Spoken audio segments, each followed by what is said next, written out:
Good day, man. We're back now to the regular show, the regular closing argument show for the night. Myean, come on stage with me. Yeah, thank you. We're back. Welcome again. We just had our Firestone Association guest officials here tonight. Now we are back on the regular show, where the regular panels will be joining us in the next few minutes. But as I wait for their arrival, uh, today's a big day. I mean, like Liberia people, everybody running with their own narrative, their own version of everything. What happened to at the White House? But if anybody never thought that Trump would have pulled his card today, then you guys are joking. Now the American press not happy with him. They are making they are running with the story too. Um, but Myan, what's up?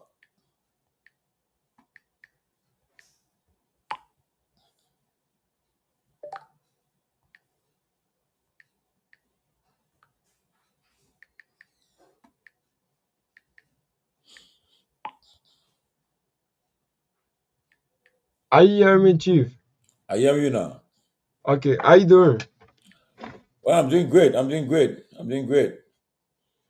Yes, yes. So, what is story in Liberia today? What did Liberian post saying about what happened at the White House today? What is saying? What's the all they get at? So exactly what happened today, I can tell you for free. Most Liberians did not follow what went on today. Even at a certain point in time, the media personnel were not informed because what went on today, people were like, but what's going on from the warehouse since the five leaders, the African leaders attended the summit. We have not heard anything from the summit. So based on that, it was later we got information where we saw the post and that the video training recently about less than 30 minutes on the social media where President Donald Trump made a statement that Liberia President Joseph Mubarak, His Excellency, spoke a good English where people are grading him for that. But many people, we are getting some mixed view on that issue because some Liberians are saying that that is not the reason President Joseph Newman Baraka, His Excellency, should go for not just something like, oh, he spoke a good English. That's why he should bring back to our country, but rather he should bring something tangible instead of bringing just a word from American president. But we don't know what was inside the summit, whether it was something like Liberian are benefiting from there. But Mina is stressed on something that I would like to appreciate him for that on the mineral and resources from our country, where he called on the American government to see how best they can be able to come in to bring some people to do assessment on our mineral and resource. So because of that, I think it's necessary and he should be able to look at that aspect. But for that saying from the American president, I don't know where after that he said if was something added to that was like any additional statement, but we don't know. But it was just that shortcut was sent to Liberia, where is currently training on the social media. So I'll also play that. Yeah, play, It's play, play. Let me hear. Let's hear what the people talking about. Okay, so let me try to play it because it's playing also in the back here. So let me try to play it so our listeners, our viewer can know what exactly we are talking about, and also so we can go in deeply. Okay, so yeah, so are you seeing it? I don't what. You Now I seeing see it it. now? Yeah. Okay, thank you, thank you. Will also be on the agenda, and I hope we can bring down the high rates of people overstaying visas and also make progress on the safe third country agreements. Guinea Bissau, Liberia, Mauritania, and Senegal, all very vibrant places with very valuable land, great minerals, great oil deposits, and wonderful people. Last month, the U.S. Africa Business Summit had recorded an attendance and attendance record, actually generated $2.5 billion in new economic deals for the United States. On June 27th, the foreign ministers of the Democratic Republic of the Congo and Rwanda visited the White House to sign a historic peace agreement that we worked out. They've been fighting for 30 years, 7 million are dead, and they think the number is actually quite a bit higher than that. It's been a long and vicious fight, and I just wanted to say that the countries represented were very happy that we were able to solve that problem. But there's still much more to be done, and we're going to be facilitating peace also in places like Sudan, where they have a lot of problems, Libya, and others. We have there's a lot of anger in your continent. We've been able to solve a lot of it. My administration is committed to strengthening our friendships in Africa through economic development efforts that benefit both the United States and our partners. And we're shifting from AID to trade. We had AID, aid as we sometimes call it, right to trade. And trade seems to be a foundation that I've been able to settle a lot of these disputes, like as an example, India and Pakistan, Kosovo, Serbia. I said, you guys are going to fight, we're not going to trade. And we seem to be quite successful in doing that. We encourage the countries here today to make greater investments in defense, hopefully, of course, buying our equipment, because we do make the best defense equipment. I think you proved that about 2 weeks ago in Iran. We make the best equipment, best military equipment anywhere in the world by far. There's nobody close. And keep pursuing the fight against terrorism, which is a big problem in Africa. And once again, I want to thank you all for being here. And it's an honor for me.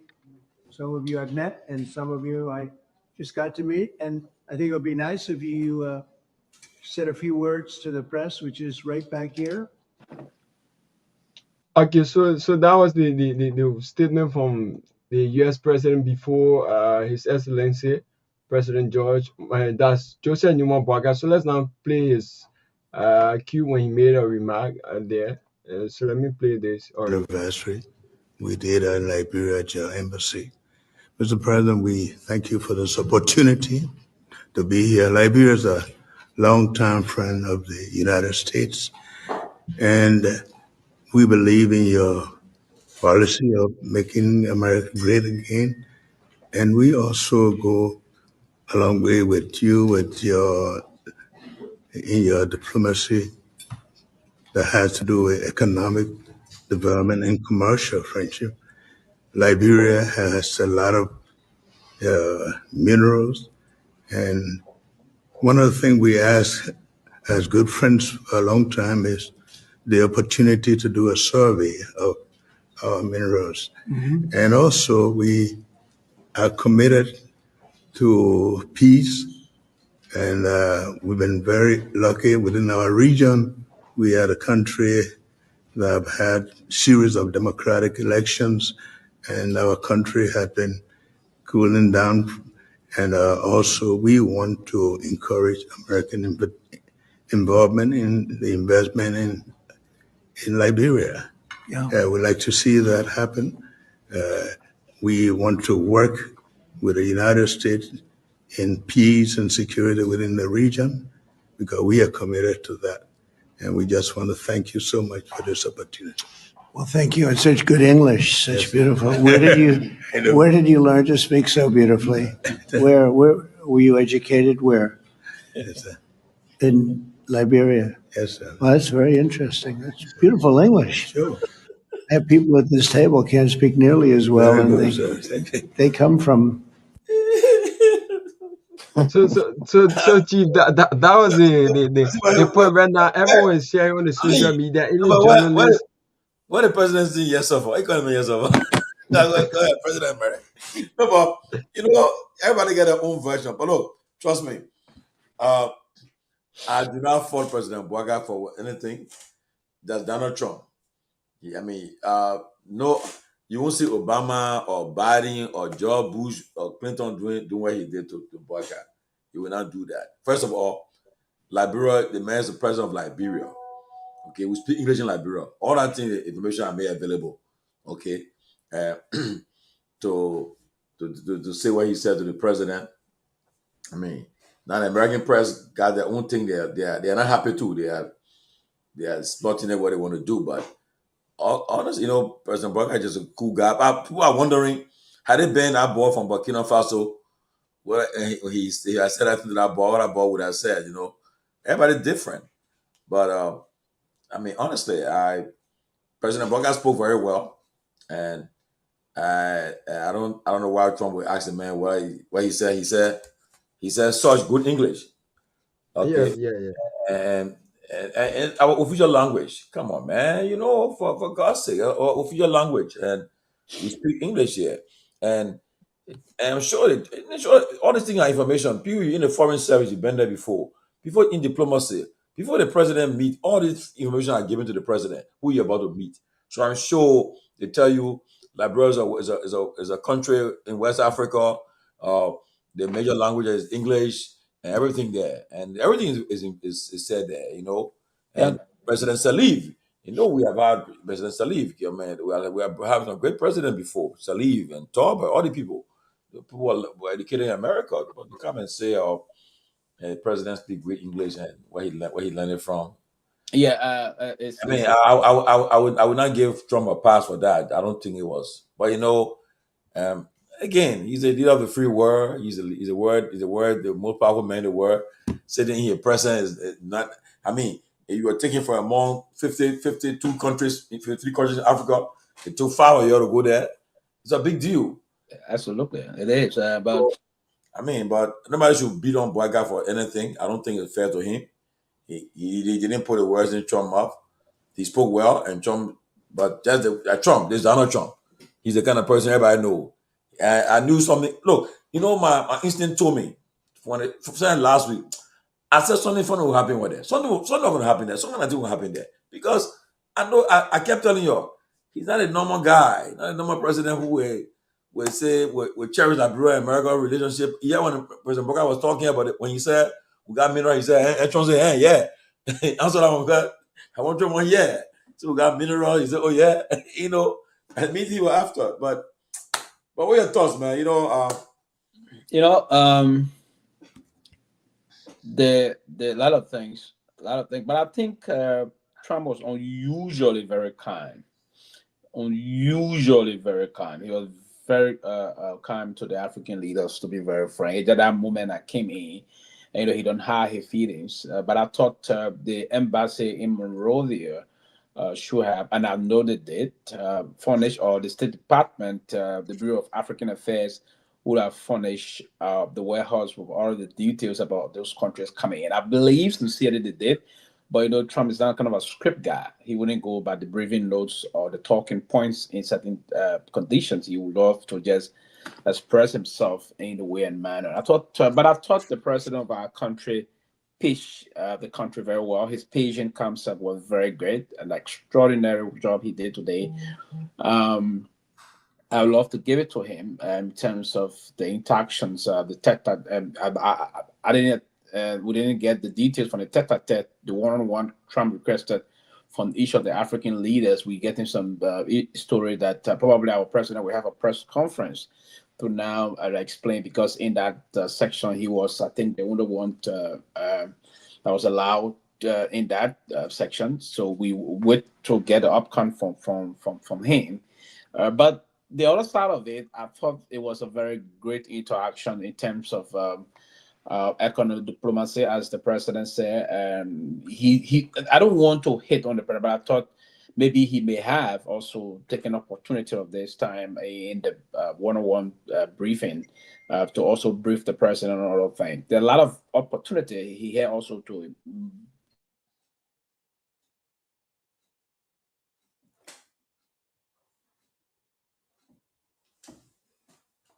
reminded that you.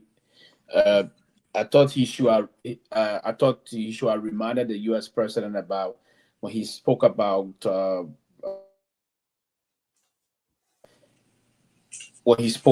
partnership development. I thought he should have reminded the president of the role we play. That even hosted the CIA, help had some line to do some work in Liberia at the time via the Omega Tower.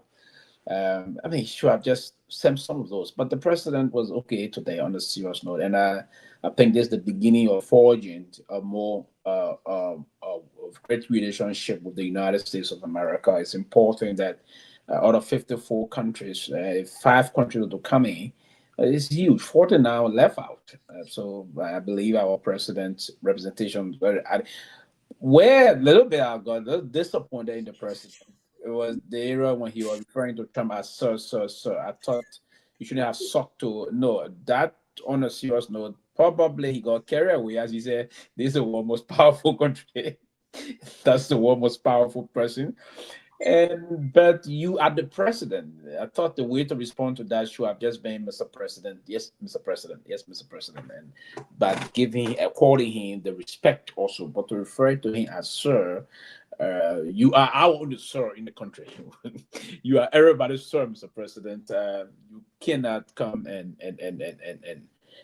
move in certain direction. But a lot of things up in the wood tap into most of the things that unfolded, but the level of asking him, and again, that's the case. And again, the American media just started blowing this thing off.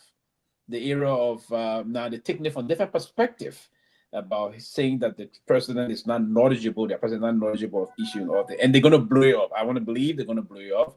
BBC is reporting on that also now that I've just been following all of the international network, BBC.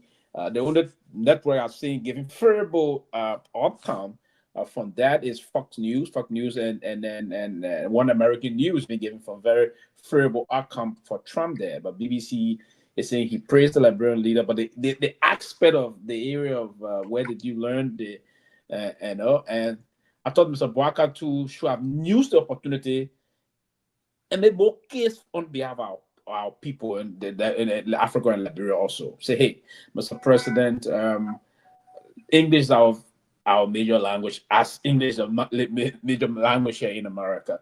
We have a lot of great intellectuals in our country.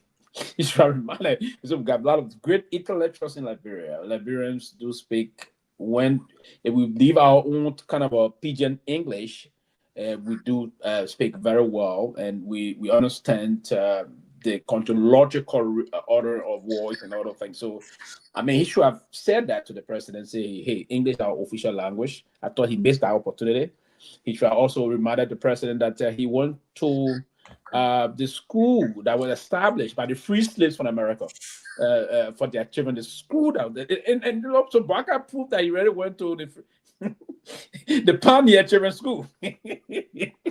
See that? Yeah. Saying that. NBC reporting that. NBC is saying Trump says the president of Liberia, where English is the official language, speaks such good English. Yes. NBC reporting that. NBC will report the CEO, CCN will report. The only station that is reporting contrary is One American News, Fox News, and rest. But that's our official language. It's been our official language from 1847. It's our official language. And most of our leaders, some of our leaders, even came to school here in the United States. Eddie Johnson Sirleaf came to school here in the United States.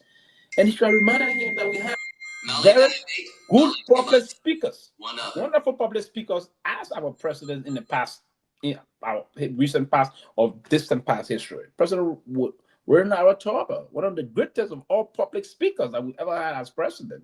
Torgbean, President Charles Gange Taylor, an extraordinary speaker, very, very much innovative and smart man in terms of one speaking extemporaneously. These are the leaders that we've been. President Eddie Johnson Sirleaf, right? So, I mean, and beyond that, we have got a lot of smart people in the country, and it's our official. Pele is not our official language, right? Probably, maybe Pele is not. We should start even thinking of trying to have a national language now on our own. Now, Livia, I know we're going to do business. Our official language we do business, as our constitution is clear, is English, right? There, where we teach English in our schools. It's a complement to our French as a second language. That's what we will have to legislate official language in the country so that at least we can have a national language, not aside from the international language. Yeah, you speak beautiful. That's beautiful. No, but somebody's saying So that's it. JNB should have informed Trump that English is our primary speaking language. But that's what I just said. Oh, Tony Shaw well, said it. at least we are known for speaking good English. I mean, I think I agree with the person. JNB should have told him that, and then honestly, he would have pushed back on him. And trust me, because Trump caught himself later on when he said that. Then he said, most of the people on the table don't speak English. Come on, who don't speak English when they're good. Everybody on the table. Yeah, he caught himself because after he knew why he spoke to the man in that kind of condescending form. Then he caught himself already. Yeah. But they're already gone. We had one Portuguese speaking president. One Portuguese speaking president, and then the rest, apart from GNB, the rest our anchor from speaking nations. So you expect that GNB, but my own a little. I'm not disappointed, but I thought GNB would have further increased our representation by informing him that Liberia official language as the United States of America is English. That's our official language. Being that we ever since we had our independence in 1847 and the rest of that. But again, it was not about. And the other side of it, he shouldn't have. Next time, he will have to understand when you are interacting with. Maybe that sort too is not. I mean, I would not be disappointed. Maybe it's out of respect. That is out of respect he did that. I agree with Baton Kula, and what Baton said. Baton said, he said, Trump said the same ignorant stuff that most college students and other ignorant white folks ask people from Liberia. You speak such good English. Where did you go to school? It is true though. So I agree with Baton. Most of the time when you're talking to these people, they say, "Oh, you speak good English." Then they ask you where you go to school or where you learn English from. And most of them do not understand. They don't even research. They don't research. Ben Sanvee. I give a clear example here. When I was applying for a postgraduate something here, during the application process, I can recall very well. They even asked me about the GED thing, but when I went through the interview, the interview with my my counselor, she said to me that she asked me English, my second language. I said no to her. So we went through our interview. She said, "Okay, I'm not going to go to extra class. I'll just go." I mean, it's always the same. It's not Trump. It's a perception problem here. They always have. They believe a lot of African with sound, with a thick accent and all the thing. No, but one thing I do know, Liberians, whenever we flex ourselves and relax, we sound very reasonably sweet in speaking English, very well. And so that's the reason why many Americans will always want to ask the kind of a question again. If we really relax and leave our pigeon out and just go tender, we're very good, very good. They will always want to ask the kind of question and other thing. But it's a kind of perception problem. So that we leave the thing.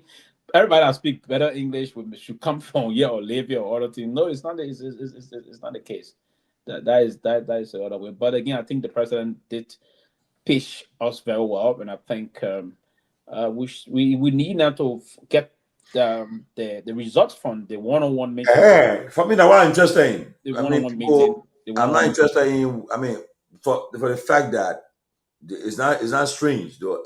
Just coming from the leader of the country, from President Trump, that's the only thing. But I know we encounter that thing all the time. Oh, when you speak English, they say, "Oh, you speak good English. Where you from? I mean, you speak English. I mean, come on, go do research." Think like when I know that Liberia is a sovereign nation. It's a country that people we speak English, our major language. So what are you talking about? But it's not strange, but it just shows you that's the mentality most of the people they have around here. And then I was surprised that Trump even really get such a thing to say, But again, but my concern is, I know he's going to be having a press interview with the Front Page Africa. They are in the interview with them. Okay, and I was looking forward to that interview. But hopefully, President Boaga leaves for Liberia tomorrow, I'm told. But again, what they discussed behind closed door, and that's why everybody interested in. Yeah. What's in it for Liberia? What's in it for Liberia? That's another thing about it. And he emphasized. He also emphasized on this immigration issue also. So we don't know. We hearing different thing. If I don't know, they will request us to host illegal migrant or so, or what have you. If those countries will abolish that, something that we look forward to seeing also. But there's a lot of things he highlighted on this issue of immigration that will be highlighted in the closed door discussion. So Oh yeah, he talked about people overstaying a visa, right? yes, and other lines. So there was a Man, lot of I got issues. man, what my kind of country? Man, he And bring visa been all up. there are issues that leaders will have to tap into. But I think I don't know the close though if those leaders will also take some time out and explain to him the need for yes, we understand that, Mr. President, but yes, this, and explain all of things. I hope that JNB also use the opportunity on a one-on-one to bring to his attention that the MCC thing that we qualify for, because Oh everything yes. paused.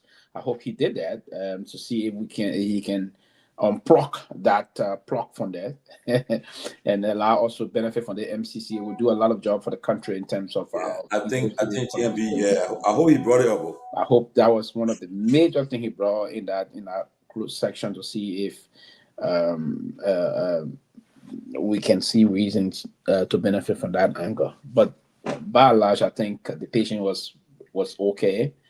The president represented us very well. I was proud to be a Liberian, quite frankly, that to see the president of our country, our leader, interacting in a most skillful way, and even when he responded to the issue about the support for the Nobel Peace Prize, other presidents almost insinuated yes in their response, but He said about it. He talked about it today. yes, JNB was more strategic and diplomatic about it. What he said? He What JMB said said? America is very key in global peace, and America has been doing well in global peace. So the war, and Liberia would join him in showing, because he said when the war is peaceful, everything goes well in terms of investment, other thing, and the war will work with America to do that in that direction. When the appropriate time were to arrive, then Liberia will support. Trump for the Nobel Peace thing, and Trump himself agreed in that the conclusion of GMB's statement. I thought that was a very powerful representation, also in terms of to not just cower in that subservient way of doing it. So he observed all of the diplomatic tendency that needed to be observed, and I thought his representation was great today. We hope that his personal one-on-one tete-a-tete was reasonably also very powerful, and that will go a long way in trying to strike some benefit out of the country for the people of Liberia. By the way, Chairman Sanvee arrived in Liberia today, and I just spoke to him, and the chairman is in high spirits. He was the other chairman. I just spoke to him and the other chairman, Chairman Costa. The two of them just watching the show, by the way. They are in high spirit. Costa, I think Costa will soon be appointed as the chief special envoy to the president of international engagement. I listened to his. I think someone posted it. I thought he makes some very salient point in terms of the president being considered among the 5 countries that are now here in the U.S. I thought that was a very powerful representation, and that podcast also will go along. Well, he's saying he's going to be very inactive, but it seems to be he's getting to be gradually active. But on a serious note, we all come to bash sometime on the ruling establishment saying this thing, but today is a day that we all collectively should celebrate. I thought the president representation was not only a kind of a very powerful one in terms of our diplomatic engagement. We've had, and JMB emphasized that the relationship has subsisted for many, many, many decades. But I think we now need to take it from the economic diplomacy perspective. Economic diplomacy is important in terms of partnership development. That is key.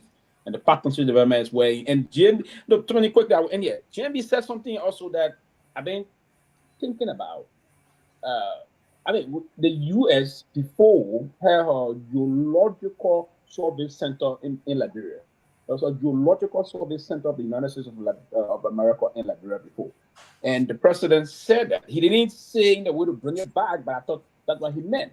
So I think on the fringes discussions, and when other maybe diplomatic notes were to be prepared, eventually moving on the Ministry of Foreign Affairs and those strategic institutions should reaffirm that and reiterate the position of the U.S. trying to come back with the geological survey center back in Liberia and do some move into Lofa, move back in the around the Sapo forest and the rest of that, Grand Coup and all those areas in the country. Our rainforest, we have almost 65% of the rainforest in West Africa. It's in Liberia.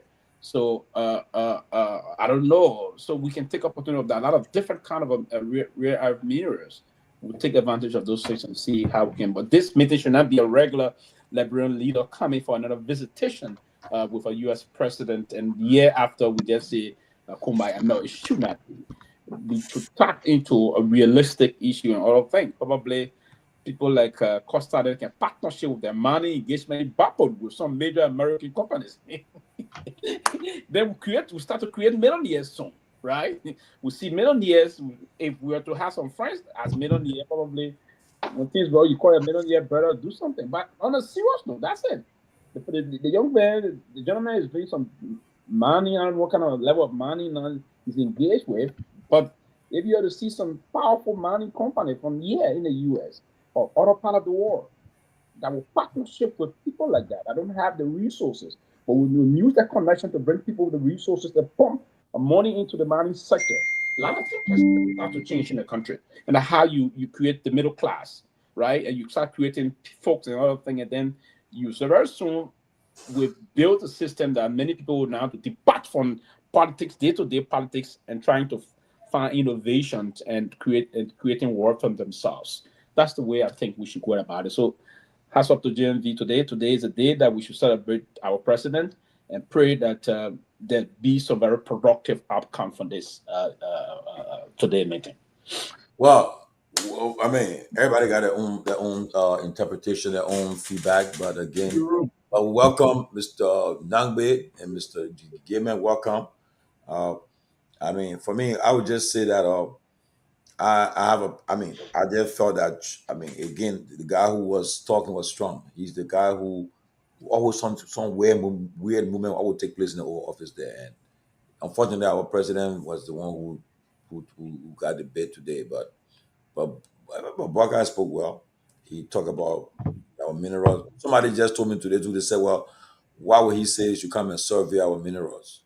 You take a survey." I mean, I don't know, but maybe people can explain theirs. But I don't have a problem. But again, lastly, Somebody quickly about the survey. Let me come in here, please. Quickly, we have a few seconds before you come in. The survey thing. Now, the intent, we have a lot of resources in the country. We don't know the way to go about it, to explore them. So the U.S. Geological Survey to just come and conduct some survey to tell us what we have and in what quantity we have those. Are they in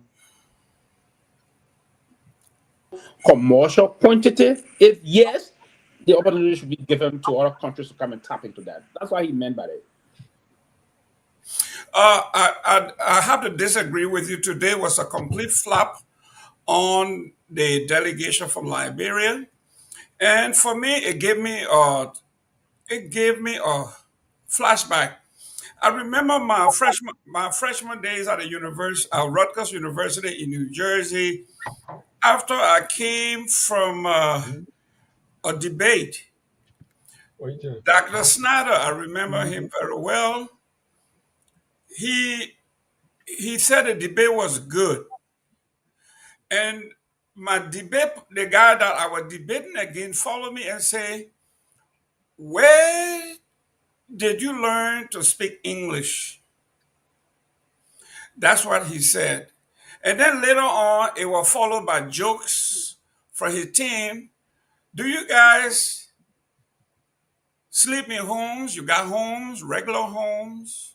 As demeaning as that was, today's appearance by Joseph Boakai gave me a flashback. And as a registered Republican and a supporter of this president, I was embarrassed that he was not prepared, didn't even know though that he invited to his to the White House, and didn't know that Liberia is a friend of of the United States for what 200 years? Didn't he know that Liberia, our official language is English? For someone to sit in that gathering and someone is belittling our leader, and you want to take that as a badge of honor, I disagree. I was embarrassed. Totally embarrassed. And to make matter worse, at a negotiating table, President Trump knows about negotiation, and he called it the art of the deal. Somebody that knows how to negotiate and extract as much as you can. President Walker came and doesn't know what he has. And asking, his only request is that America should do a geological survey to find out what we have. He has nothing. He brought nothing to negotiate with, and you are at a table where you come to negotiate and you have nothing. You don't know what you have. So anybody who comes on here to talk about there was a good day, you are spinning. It would be like nobody's spinning. Nobody. I don't know how you taking the word perspective. Listen. You would be like the Democratic Party after Biden had performed dismally. They were the first to run to the media and say to the spin room and say why Walker won. I mean, why Joe? And then we both are both Joes. Why Joe Biden won this debate, and it went on and on. Never talking about the substance, but they were talking about the suit he wore, and he stood his ground, and he battled the bully and all that. Today was a terrible, terrible day. No, when it comes to international, for the president to say that unfortunately, this is unfair. This is unfair. Listen, sir, when you're talking, I didn't talk. No. But the president said that the president said he invited the United States to come and do our survey to tell us what we have, so America can have an investment interest. Those are I'm quoting verbatim. Yesterday, all week we've been on this platform. We talk about the president should come over here and he should come strong. He should come to negotiate. And he came to the table, and all he has to ask the American government to come and survey and let us know what we have. But I mean, you didn't follow him, and Jerome. You didn't follow. I follow him. I follow the entire. Get to the point. Jerome. I'm talking about. Listen to the point. Listen to the point. 1 minute. Listen to the point. I listen to the conversation with the presidents. Listen, man. Listen. Trump said, "Do you?" After all the president has spoken, he said, "Do you have anything to say?" And they took turn. When it came to Walker, what did Walker say? Walker said that we have mineral resources. We're looking for partnership development. Walker said that. He said we have mineral, we have other resources. You didn't listen to that? Listen, but what mineral did he have? But he said we have minerals, and that's what the president said. We want you to come and do a survey. That's what he said. Did he ask for a survey? I'm one person that always criticizes this president. No, he does the wrong thing. Pewee, let's stick with the subject. Did he ask for a survey to catalog what we have? Of course. Okay, so that means we don't know what we have because he didn't name anything. But do you? No. He didn't name anything. No. You know what you have? What was the mineral asset that he named? We can only speculate what we have in the country. Yeah, okay. We can only speculate. What did he name? What did he speculate on? He said we have resources. I understand. He said mineral resources. Okay, that political talk. Mineral resources. No, listen. Let me honest here and give it to me. Did you hear what the other leaders said they had? What they brought to the table? What they said they had? Did you listen to the guy? I listened to the Senegalese president. Yeah, what did he say? You tell me what he said. Okay, he said first of all he had large properties that can be developed into golf courses because the president loved to do golf, right? Lost property, right? We'll have to go find out. That is tourism. That's the attraction of tourism. And he went to name other stuff. Liberia didn't name anything that she has. Zero. No, that's not true. The president named resources. So resources is not the name of anything, sir. And in mineral resources mineral resources is nothing. Mineral resources. And one of the problems we have today in Liberia is the perception that we have a lot of resources and we don't see them. right? So we need to do things to see if we have them in commercial quantity. It doesn't The reason matter. we need a What is it? geological survey is to do those surveys and know what we have exactly. Oh, And that's what the president did. We welcome, had it there Mr. before the war. Seaton. We had it before the war. Welcome, Mr. Seaton. Namwe, We had it before the war. if you were going to a negotiating table, you want to negotiate from the position of strength. What is it you bring to the table? If you were at that table and President Trump asked you, Mr. President, what do you have to say? What would you have said that would be convincing enough to show that you are knowledgeable about what's happening or what you are controlling, what you are sitting on?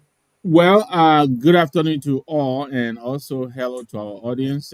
Thanks for joining us. Don't forget to share the show, and please invite someone.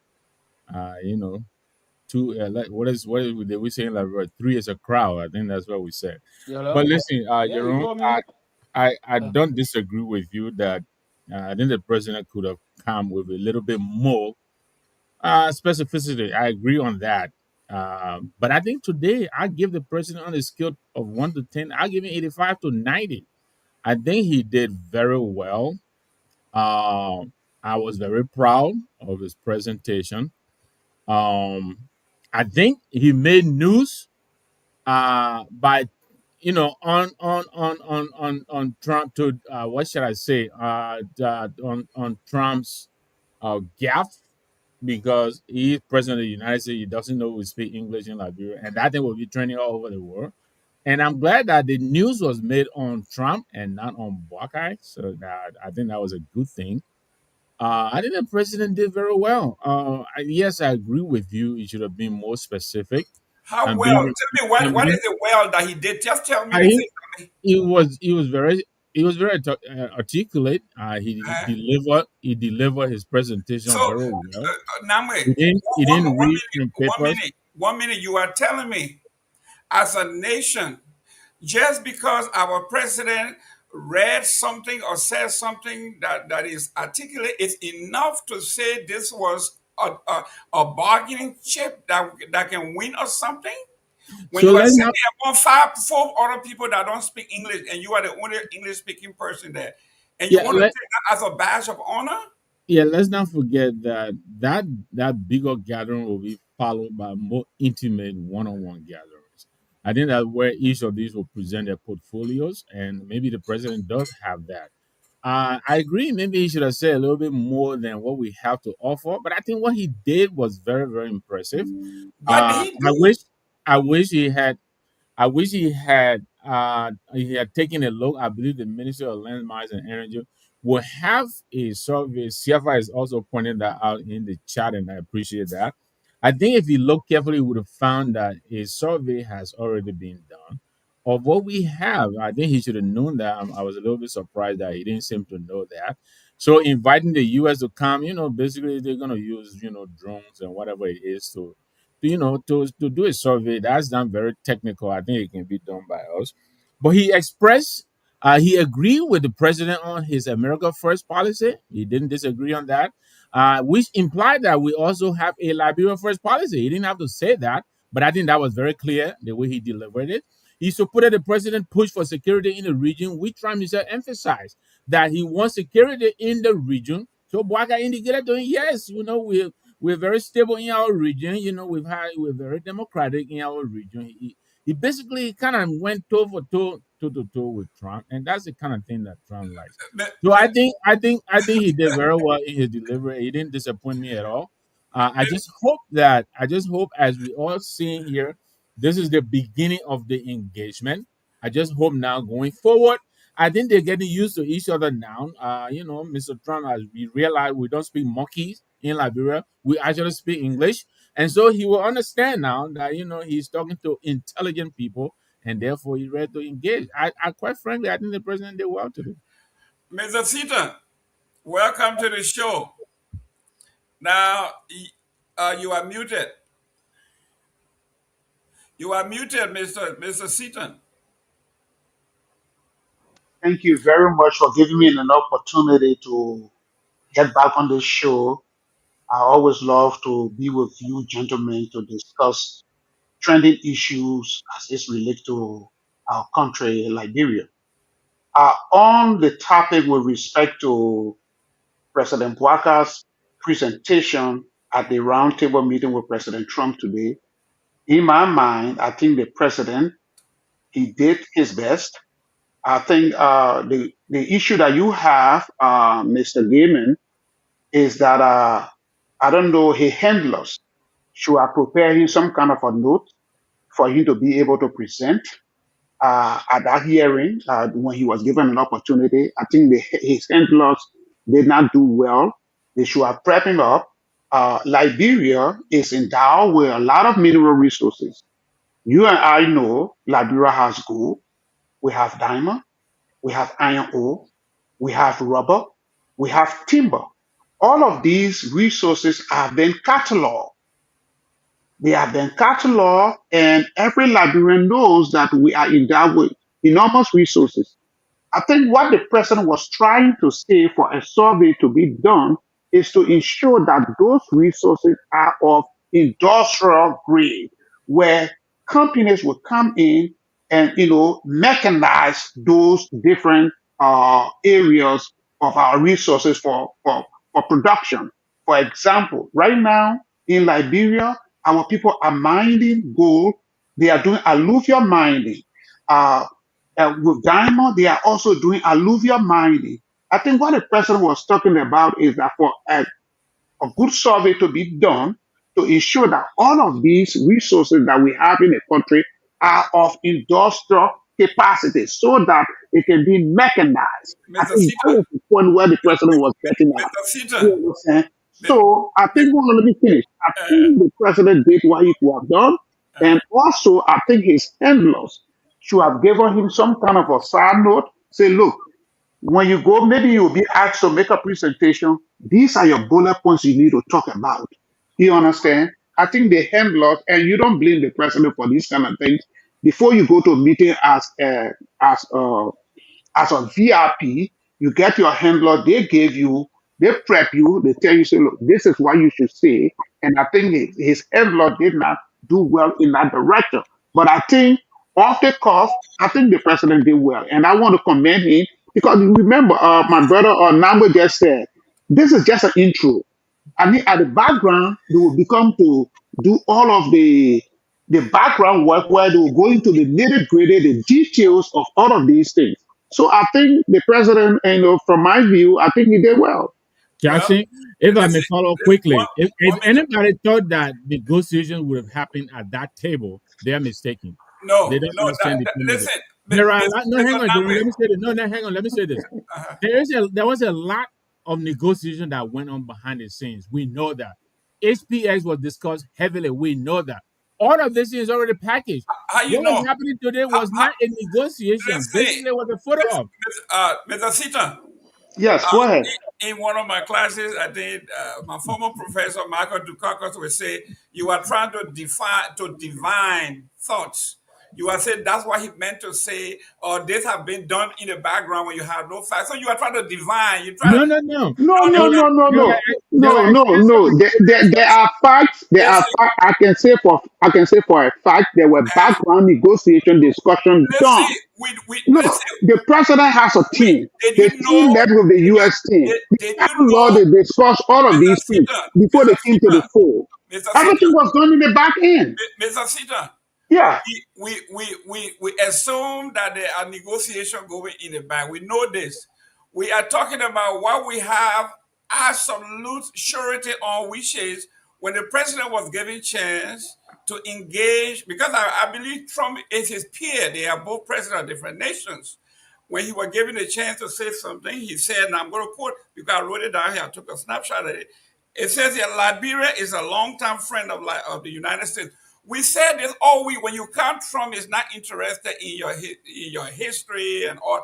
Don't even go there. And then what he did was, if we are somewhat long-term friends, how come this man doesn't even know that you speak English?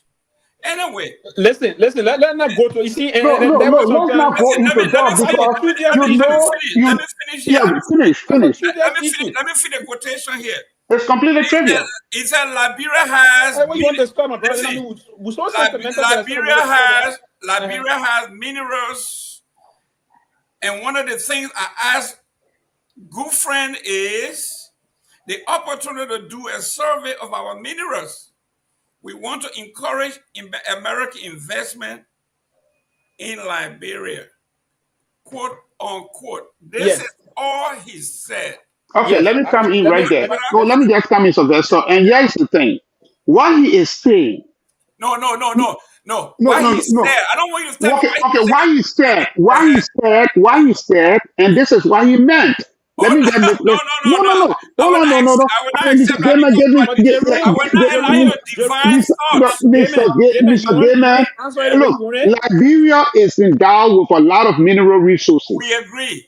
The point the president was making is, look, we want American investors to come to do a survey to make sure that those resources are of what? Industrial capacity. That companies will come and invest heavily in this country. That's what he was saying. No, that's not what he was saying. Man, look. You can read between lines, Mr. Gayman. That's what he was saying. Oh, no. It's not, you can't tell you say, look, come and do a survey when you are an investor. Let me just give you. When you are an investor, when you go to a country, when you do a survey, what are you going for? You are going to make sure that the mineral that you want to mine is of industrial capacity. That's what you do. That's the first thing you do. Before you can even think about investing, you have to do a survey to make sure the mineral is of industrial capacity. If it is not, then you pull back. If it is, then you invest. That's what the president was saying. But you know what? I don't want us to dwell on what the president said, what was not said, and all of these things. I think this is an opportunity. And then you can. Hold on. Let me finish. I think this is an opportunity for Liberia, given the fact that Liberia is now at the table with some world leaders, and the case of Liberia is being made. One of the things we need to focus on is that if, for example, investor goes to Liberia, we must make sure that those investors, wherever they invest, there should be social overhead capital investment into those areas. For example, I'll give you an example. Lamco went to Liberia in the 1960s. Lamco exploited the iron ore of Liberia, bomb mines, LMC, NIOC. There were no social overhead development done in those various areas, those various countries that those companies operated in. The only place they provided development was in their enclaves. So as a result, you see when those companies left, there is nothing to show in Bomi Hills. There is nothing to show in Nimba County. All the years Lamco stayed there. There is nothing to show in Bond County. All the years that bomb mining companies stayed there. And there is nothing to show in Kehleboe County. So I think our focus should be, look, yes, the president is tapping potential investors to come to Liberia. The point now is that we need to be talking about how those investors are going to benefit Liberians. Right now, we see investors in Liberia. We see the Western cluster and all of the other companies. There is no social overhead capital development that is taking place. Let me welcome Mr. Winfred Russell. Mr. Russell, how you doing there, sir? I'm doing pretty good, guys. Good being here. How are you all doing? So far, doing well. Pewee, you wanted to make us comment. Go ahead. Yes. So just Jerome, and today and I'm not here to be the public relation officer for Mr. President, our own president, but I've talked and I stand by what I said from the get-go of this show this evening, that the president representation of our Liberia was very adequate today, very adequate, and I believe in I respect what he did today, and I want to hail him for that. And let me go back to say one of the challenges we've had before. Liberia is not a rich country. If we rich, we can think in terms of imagination, those kind of imaginative way of thinking that we have abundance of resources. Even one of our former presidents even imagined that even if you drop 50 cents, it will start to grow, right? So, but here's what I will say to you: we've never put into place a structured mechanism to help us understand what we have in the country. Now, what the president was trying to push today, or what he was pitching, is that We got all of the things that we put in our head that we have. Are we going to leverage this relationship, this bilateral relationship with the world most powerful country to set before the war? There was the American Geological Survey was based in the country. And but then the president is inclined enough to understand that at the time he said administer of agriculture and all those things. They existed before and they were tapping into seeing where Liberia got most of those resources and what quantity are they in? Are they in super commercial quantity that companies can be attracted to them? So that's what he's trying to say. That's what very innovative. Beyond being innovative, it was a position he was trying to push to allow this person that's bringing economic diplomacy that, hey, we're not going to rest on economic diplomacy, Mr. President. What we're trying to do is about partnership development. You come in partnership with us, and we partnership with you. And so, if you were to come and say and go back to the war or speaking English, come on, I'm coming. diplomacy. I'm coming We're back to expecting to you. know those things. Mr. Russell, I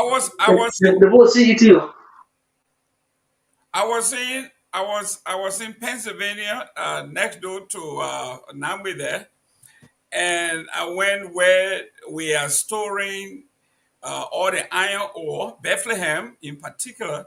Yeah, Bethlehem Steel. Yeah, and one of the guys asked me, because they have not just the steel, but they have the deposit there. They got mountains of our iron ore.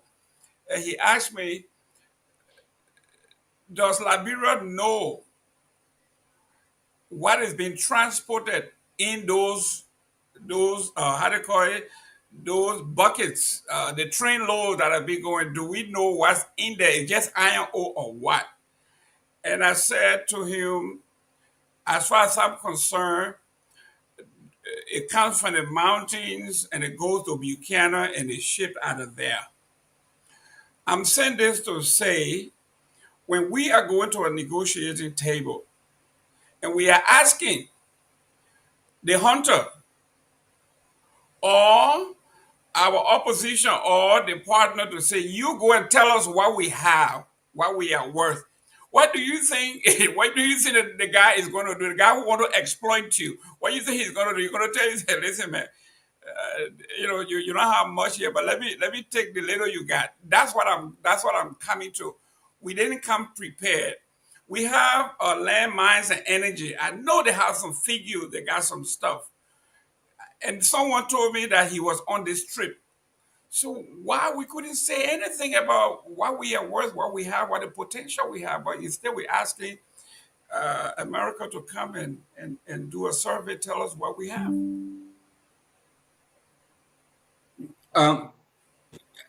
I watched the Oval Office visit with President Boakai and the other four African presidents. I was quite impressed with Mr. Boakai's President Boakai's presentation, but I may have handled it differently. I would have taken it a different direction. I know he tried to be very succinct and straightforward. But by now and all of these years, I mean, the Americans have been in and out of Liberia for sure, and they've invested in Liberia for a very long time. I mean, they were the first country. I mean, because of our historical ties, of course, that have done a lot of work. There have been a lot of geological exploration. In fact, LMC from the Bum Hills area. I mean, a lot of the major mining companies, the Americans had something to do with their establishment and the implementation of all of what has gone through in exploiting and extracting our natural resources. So they should have some information. But I think part of where the president was coming from is that I hear you, but I think where the president was coming from, I mean, a lot of the information that we have and a lot of the surveys that were conducted have been conducted over the years. Things have changed. Technology have changed. So we have new equipment, new ways of finding things. I mean, when we're looking back at when they were doing some of those geological surveys, back then, the American Geological Organization and the groups when they were doing a lot of these surveys and assessment of our mineral deposits. You know, the technology was not as advanced as they are now. I mean, a lot of the equipment, a lot of things that we have now, they were not advanced back then. So I can understand where President Bouaka and his administration will be coming from and say, hey, we need to reassess what we have, what we, the deposits and other things that we have. I mean, now we're looking for oil. We need, some deep sea, exploratory equipment to go out there to find out if the quantity of oil we have and, if our oil deposit and all of that. We were not able to do a lot of those things a couple years ago because the technology did not exist. But we can do that. We can do those things now. So I think that's where the president was coming from. I think his presentation was spot on. I mean, clearly, I would have taken it sort of differently. I would have presented it from a position of strength, talking about things that we as a people, we as a nation, our focus and what we're going to be focusing on in coming to the table and saying, hey, we know we have this, and we welcome your support, your partnership. I would have approached it a little differently. However, I think the president did a phenomenal job. And I do, however, appreciate the presentation that was given by Gabon, the president of Gabon, Yes. and Senegal. I like their presentation a little better. I mean, it was a little longer. President Bouaka's presentation was very succinct and to the point. But I would have gone, a little further than and presented it a little differently than the way he did. All in all, I thought it was great.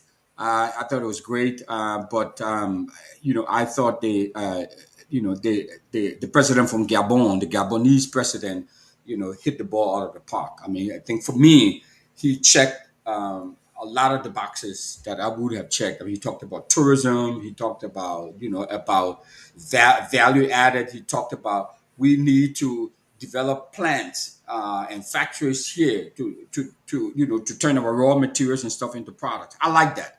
I really like his presentation. I mean, the two guys, they were Pewee.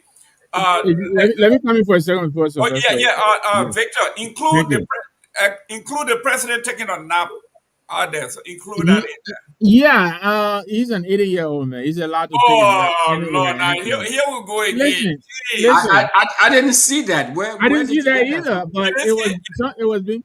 But let me say this, Jerome. Uh, And Winfred said a good bit of it.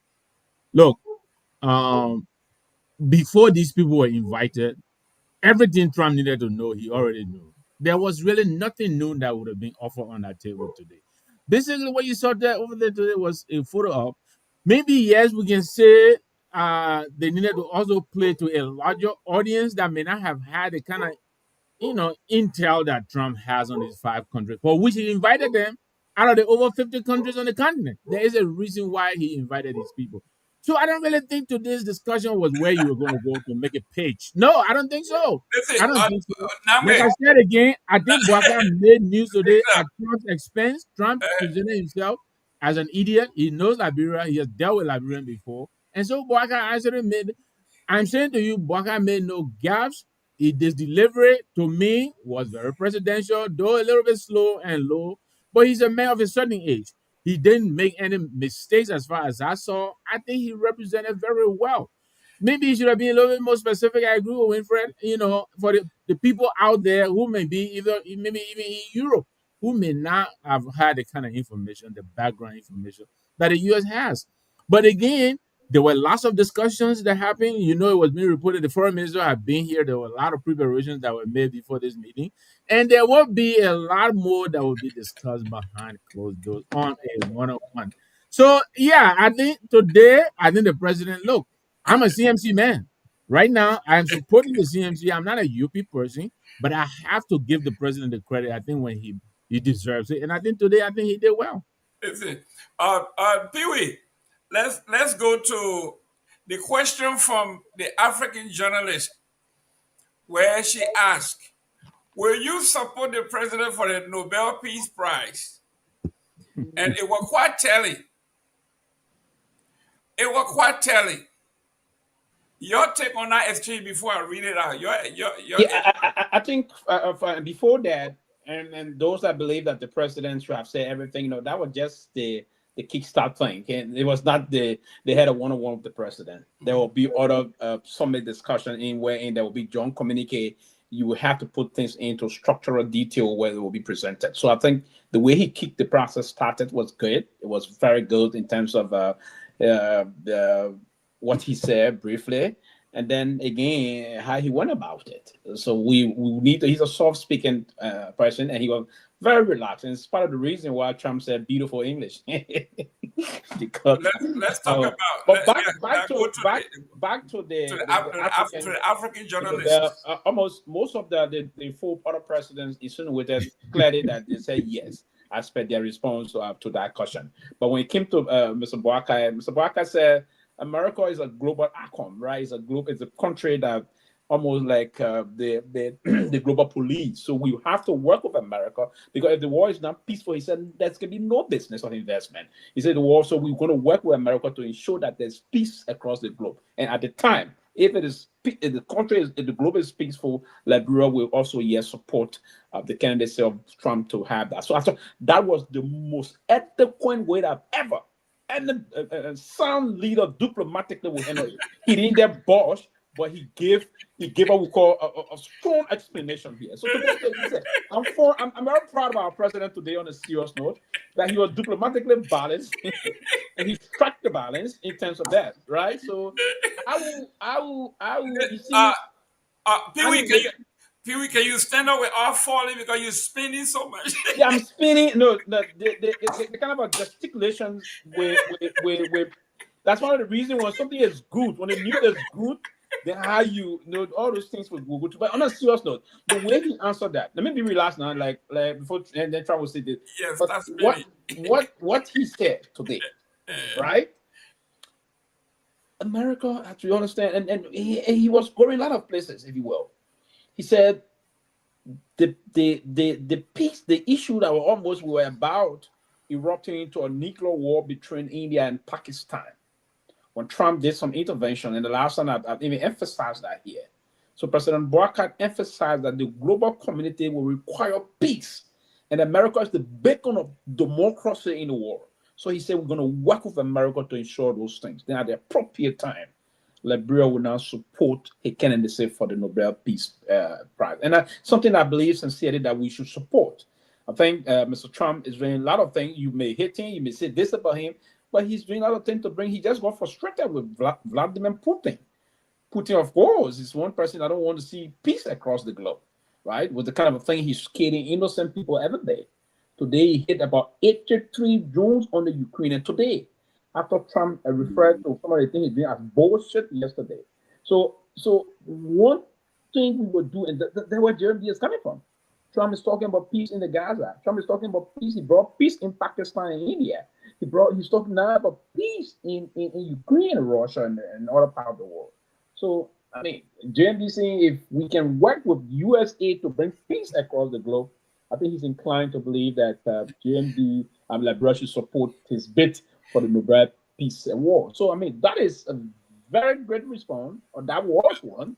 And I think you, Mr. Gimmond, and I believe I'm a little disappointed today. You have all respect you.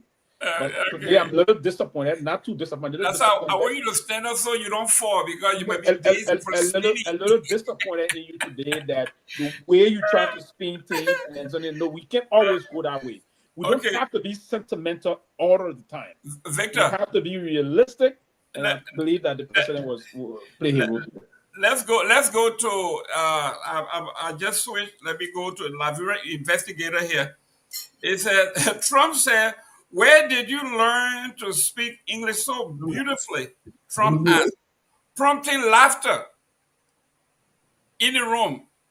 Prompting laughter in the room. Okay, this is what I'm saying. Give me a flashback. at the University of New Jersey when the guy told me after our debate, where you learn English. And the next thing that followed was, you got homes like here, like basically, do you sleep in a tree? I mean, that's how condescending it is. But Trump stopped short of asking whether you sleep in a house. But to me, this was, I think, the lowest point of my support for President Trump. I think it was demeaning. It was very condescending. As the newspaper picked it up, they were chuckling. People were laughing. It was not comical to me. It was as a supporter of President Trump. I mean, after the man just told you that we have had a long-standing relationship with the United States, we went through brief history and all that, for you to turn around and say something like that in front of the world with other world leaders, everybody start laughing. Because he's just unconventional. It's not. I mean, we cannot afford to have our people demeaned, and we just say, well, he's the more powerful man in the world, so he's. I mean, the man is. We all have experienced that at one point in the United States when people ask you why you speak such a great English, and the next thing is an insult, and I find that to be an insult, and I think through our diplomatic channels, our foreign ministry, we should actually send a message that Liberians Liberians are not happy. It shouldn't be happy that the president of all people will be told, where did you learn English and all that stuff. We shouldn't. I think we should do something. But before you answer to that, let's go to our cash app. Ladies and gentlemen, we have set up our July 26th doing good for the good guys. We are talking about our correspondents on the ground, the office manager, the people who actually do the legwork. We just show up and we talk. But these young folks are doing the work. Please make a contribution to these young folks. Somebody, please. Yeah, there's a lot of echo. But yeah, I agree with you. Please, chip in. Can we all pause? Is that you, Chief? No. I'll clean it up, bro. Okay. That you? Not me. Joseph, All right. I just told you we'll call you back. I heard it. I know, right? So let's chip in, please. Support our whatever you can. Every little bit helps. But Jerome, let me say this. What you just said there is quite true. We all experience it here. I mean, how many times have we not been told, "Oh, you're from Liberia. You speak real good English"? I mean, I get that said to me all the time. Exactly. And the meaning is insulting, and it's just the stupidity of our people here. Most of the time, it's the black people who will say that. Oh, where do you come from? Well, I come from Jersey. Oh, okay. So, but you remember that Ronald Reagan invited Samuel Doe to the White House. He called the man Samuel Moore right there in front of the General Moore. Exactly. So, Bwaka is not the first person. I agree with you. It shouldn't be happening. But one of the presidents said, that didn't know nothing about Africa was Reagan also. Yeah. Yeah, Reagan, I read about that. He didn't know I don't know about why it Africa. always has to be the Republican who don't read the script. But anyway, so I've been reading about that. Reagan didn't know nothing about Africa. Later, they start forcing, they start teaching him to know about Africa. right. Yeah, when he started, he didn't know nothing about Africa. Exactly. So, but if you go down to it, Samuel Doe got one of the biggest courses in terms of support from the U.S. In the history of the country. Can we all mute, please? Why? So I agree with you, but you didn't expect Bwaka to rebuke Trump in that place. What would Bwaka to say? No, Mr. President, don't say that, or what? No. He left it to the world to judge, and I think we're all having fun at the expense of Trump. But I don't think it's going to impact anything. Whatever the trip that Bwaka came here for, I don't think that's slight. If anything, yeah, it made Trump feel good about himself. He always has an ego problem. So yeah, let him go away feeling all right. I didn't mean Bwaka. Okay, but Bwaka came here for a specific purpose, and I think he's driving that purpose. From the presentation I saw today, I think he's on point. I just hope now going forward, they will manage this thing in a way that we will also benefit. America knows what she wants. We know what we want. We have what they want. They have what we want. We have to come to the table and negotiate equals. I was listening to Henry Costa somewhere today. He was talking about what Walker did when he got into last night. If that is to be verified, he met with Bill Massa. This guy has been writing. He's a security advisor. He's an advisor to Trump. Very close. I understand. His son is married to Trump's daughter. These are the kind of people who advise Trump. You saw that when Jared Kushner was all over the place in the Middle East. You saw what happened. The amount of deals that is struck in Saudi Arabia and other parts. So we have another of that type, close to Trump, Lebanese origin. He understand. I understand he made his business in Nigeria. The way he made his fortune. He knows Africa very well. So he's in Trump's ear. I understand Boaga met and his team met with him last night, which is a good thing. So I think they manage this thing, to me, I think they are managing it like I had hoped they would. I just hope they continue on that track, manage it substantively so that we walk away with something for Liberia. And not just little flash in the pen, something, they give a little something and then we walk away and they come and sweep our mineral, we get nothing. I just hope this is what we're witnessing. But for today, I have nothing but, praise for the president. I think he did well. Like I said, on a scale of 1 to 10, I give him 85 to 90. I think he did well. Well, Chief, Give it. I was just listening to the question. Sorry, the African general that asked the question, right? Trump praised or Trump said, "Nice reporter." he told the question again. He said, "Nice, that's sweet, nice reporter."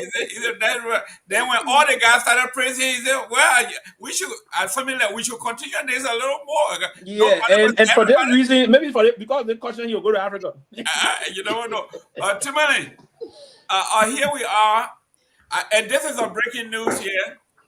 Several months ago, I think I told you guys that I was trying to help the previous administration by bringing Brian Ballard to the table, the most powerful lobbyist in the country. At that time, Pam Bundy was the Attorney General, for the state of Florida. She is now the Attorney General of the United States. We had Susan Wiles. All of these people work for Ballard. And I told the WEA folks, this is the group that you need to use. I am hearing now, including Mr. Costa himself, is advising the Trump folks, if you want to move the needle, this is the guy you need to talk to. He is the advisor to the president. This man is powerful. When I introduced him, when I sent him over to the CDC folks, he was basically in charge of Trump's estate in Mar-a-Lago in West Palm. So now, this is somebody else's blunder, right? So Costa was out there today telling the folks, you need to get your hand on this guy immediately. At one point, it was $25,000 a month. I don't know whether his stomach had gone up now that he's in the White House, but this is a guy who can get things done. So I want to say kudos to TCA. We made that recommendation, and Costa picked it up. I won't be surprised because Ben Sanvee and I were discussing it, and all of a sudden Costa picked it up. So kudos to you, Mr. CEO. But the good thing is that our friend Rodney was there. I think he was at the White House today. That's a good thing about it, and he was he's about to come with a publication for today's for what happened at the White House. As soon as the public will be coming a few minutes now.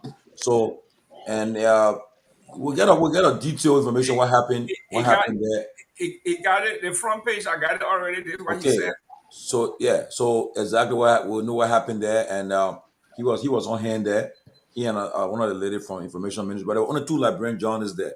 Randy is a guy with a big up mic, so he was there today, and he will give a in depth of what happened there today. But I was listening to all the other. But did Ronnie answer that question today? No, I don't know. I don't no, know. there were. I mean, I was. But you know that's the White House briefing room there, so I don't know. Yeah, but taking picture in the briefing room and asking questions are two things. It's No, totally but I mean different. the idea you're I mean, if you present there, Yeah, because I didn't hear any question for him. No. The reason I'm asking this question, the white journalists, the Western media didn't focus on Africa today. That was Nothing terrible. at all. no. Zero. And that was terrible. They start bringing 1 minute, please.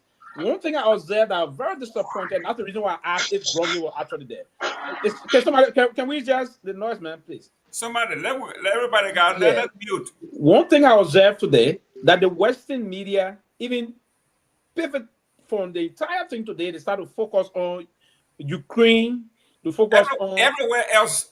Yes, there was an African American summit. But and it didn't. Only that it was good that the African journalist, that African lady asked the question, but I was thinking, I don't know if we had our journalist that asked question. That's what I wanted to know. I don't know. We But are I know, English I know, speaking. I know, We are I English know, speaking country. Why I didn't know he was there. I know he was there, and the question the lady asked, you can tell like it was pro Trump. Yeah, because the lady wanted to attract Trump attention. Yeah, I mean, and she was smart to do that. Very smart on her part. But yeah, the but read from our end, I don't think it was fair to. I don't think it was fair to the leader. But as I was saying, right? Because Ronnie is a very smart journalist. I thought he should have asked one of the very only two journalists. I mean, the press code. You know, they control the press code there. So, but there were two journalists. But he was the main one there. I think a lady from Information Ministry. I think. But I'm glad he was there so that. I mean, I will listen. I'll read the papers that are coming up soon. But it was good when the person was there. But you know, like I listened to all the panelists. Mr. Russell said that. Look, from what I gathered, right? Because I know last night I was talking to people on the president delegation. They were preparing for the event today, and you know, just like back in the days when you're in high school or in school, it's say you're not gonna read on a prepared text, all right? Or you're gonna everything. I'm like you're gonna all come from your head, you know. So apparently, I think what they did to the president. I think they prepare him and with talking points, but not to something that he would look at, but to just come up with these things. But I'm sure the president, like you guys said, they should have brought about tourism, talk about the MCC fund that have been Galabro approved. So, and that money, I mean, they approved already. So that money that already approved by Congress, right? So that money is not, I mean, it's already allocated. So he should have pushed forward. Perhaps he did it behind closed door, because I was told that they had a closed door meeting with the president before they came out. So I'm sure I wish and I pray that President Boga raised that issue with Trump and said, look, Liberia were approved for that MCC fund. We look forward to seeing, I mean, giving a release on it. It will help our country a good way. But the president also talked about Liberia, about our minerals. And if you listen to the tape, when he was talking about minerals and things, Trump started talking. Yeah. I also want to, yeah. When he said Liberia got mineral, he said, yeah. And Trump, listen to it carefully. Trump responded. Because I Trump interest. Look, the guy is not a normal president. He's somebody all about business, about what he after right now. If you will do business with Liberia, what in it for America too? Not only free money, no. I wonder what we're going to get in return. And I just hope and pray behind closed door, President Boga sold Liberia. I pray he sold Liberia right to Trump, and may Liberia is open for business, and Liberia will welcome Americans coming to Liberia. And one thing, I think Mr. Seaton, somebody said, Mr. Nangwe, that we talk about opening factories in Liberia that will make it cheaper. It's cheaper for production. It's cheaper. Why do you think all the big companies in America carry their produce to China? Because the production is cheaper. So as a result, when it come back to America, the Chinese American the companies won't pay a lot of money. But if you produce these items in America, it will be high.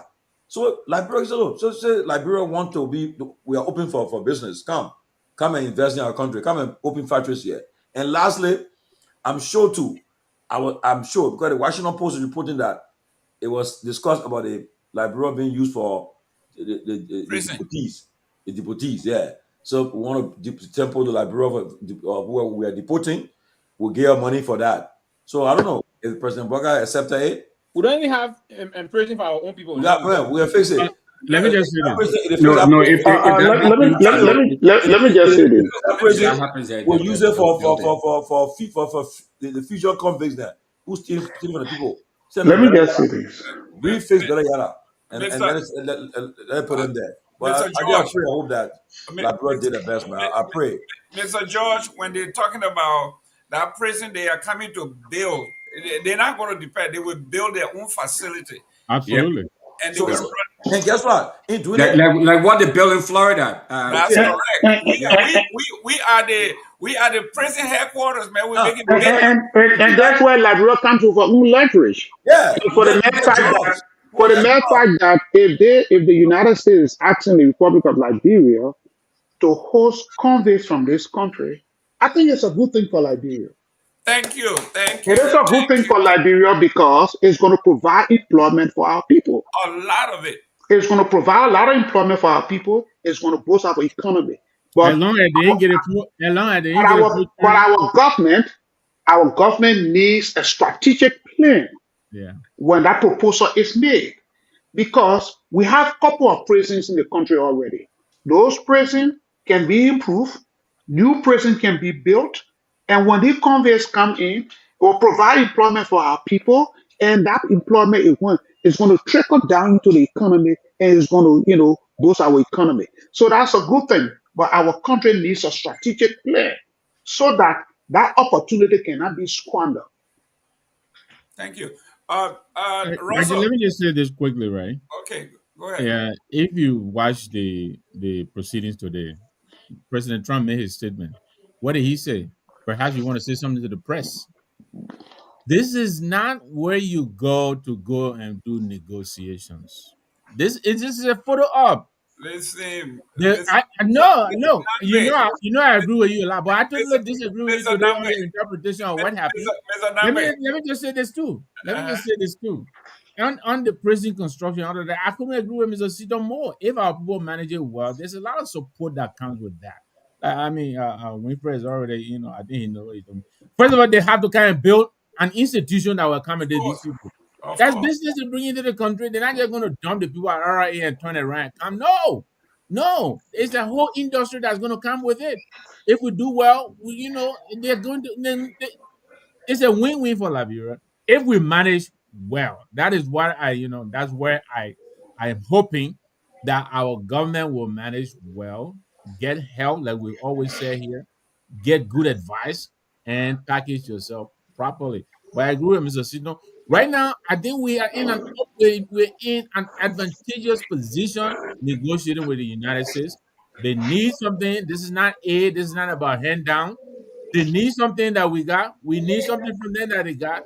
This is an equal negotiation, and I hope our people will see it as such. And we will not be going in and going in and acting subservient and all of that. No, you go there with your head high and negotiate. Yeah, you will make some concessions here and there, but that's part of the negotiation. Just know your end goal. Listen, Florida, we are getting between $38,000 and $42,000 per prisoner. Per prisoner, There per you go. bed. There you go. If Mr. Russell, we go to Liberia and say, listen, we gave Why this. why Chi live over here? Chi, you want to go be one prisoner and get and they spend $8,000 for you? But my question to that, we have to be strategic. I'm going to Mr. Russell. I'm coming to Mr. Russell. Okay. When I was doing my research at the juvenile justice system, that's how much we were getting per bed, per prisoner, right? So if the president went to Liberia and say, okay, I give you $10,000 per bed, or $5,000 per bed, that goes to the state besides the employees and all of that. Mm-hmm. I mean, you are talking about a huge sum of money coming into our budget, our revenue. We talk about employment because some of these prisons up to thousands of folks because it's 24/7 they're working, including medical and rehabilitation. I mean, the whole industry is a complex. This could be a great thing for us, Mr. Russell. Yeah, this is of course the prison industrial complex. I mean that would create a lot of jobs. Now, where do we put it? I mean we have a lot of space, and within the southeast. They're sparsely populated. I mean, of course, there will be people fighting for that opportunity, but that would bring in a lot of jobs. I mean, that's why you see countries like Rwanda.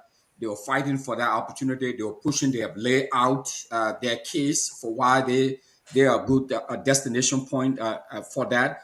And the money that they're going to give you, and part of what they were going to do, I think Mr. Nangwe just said it, they're going to come there and build the facility for us. So we're not going to be building those things. South Sudan is also saying, hey, look at us. I mean, we want to accept some of these folks too. I mean, they were sending some folks to South Sudan. So they will be giving them money, or whoever decides to take them, they will be giving them money per prisoner.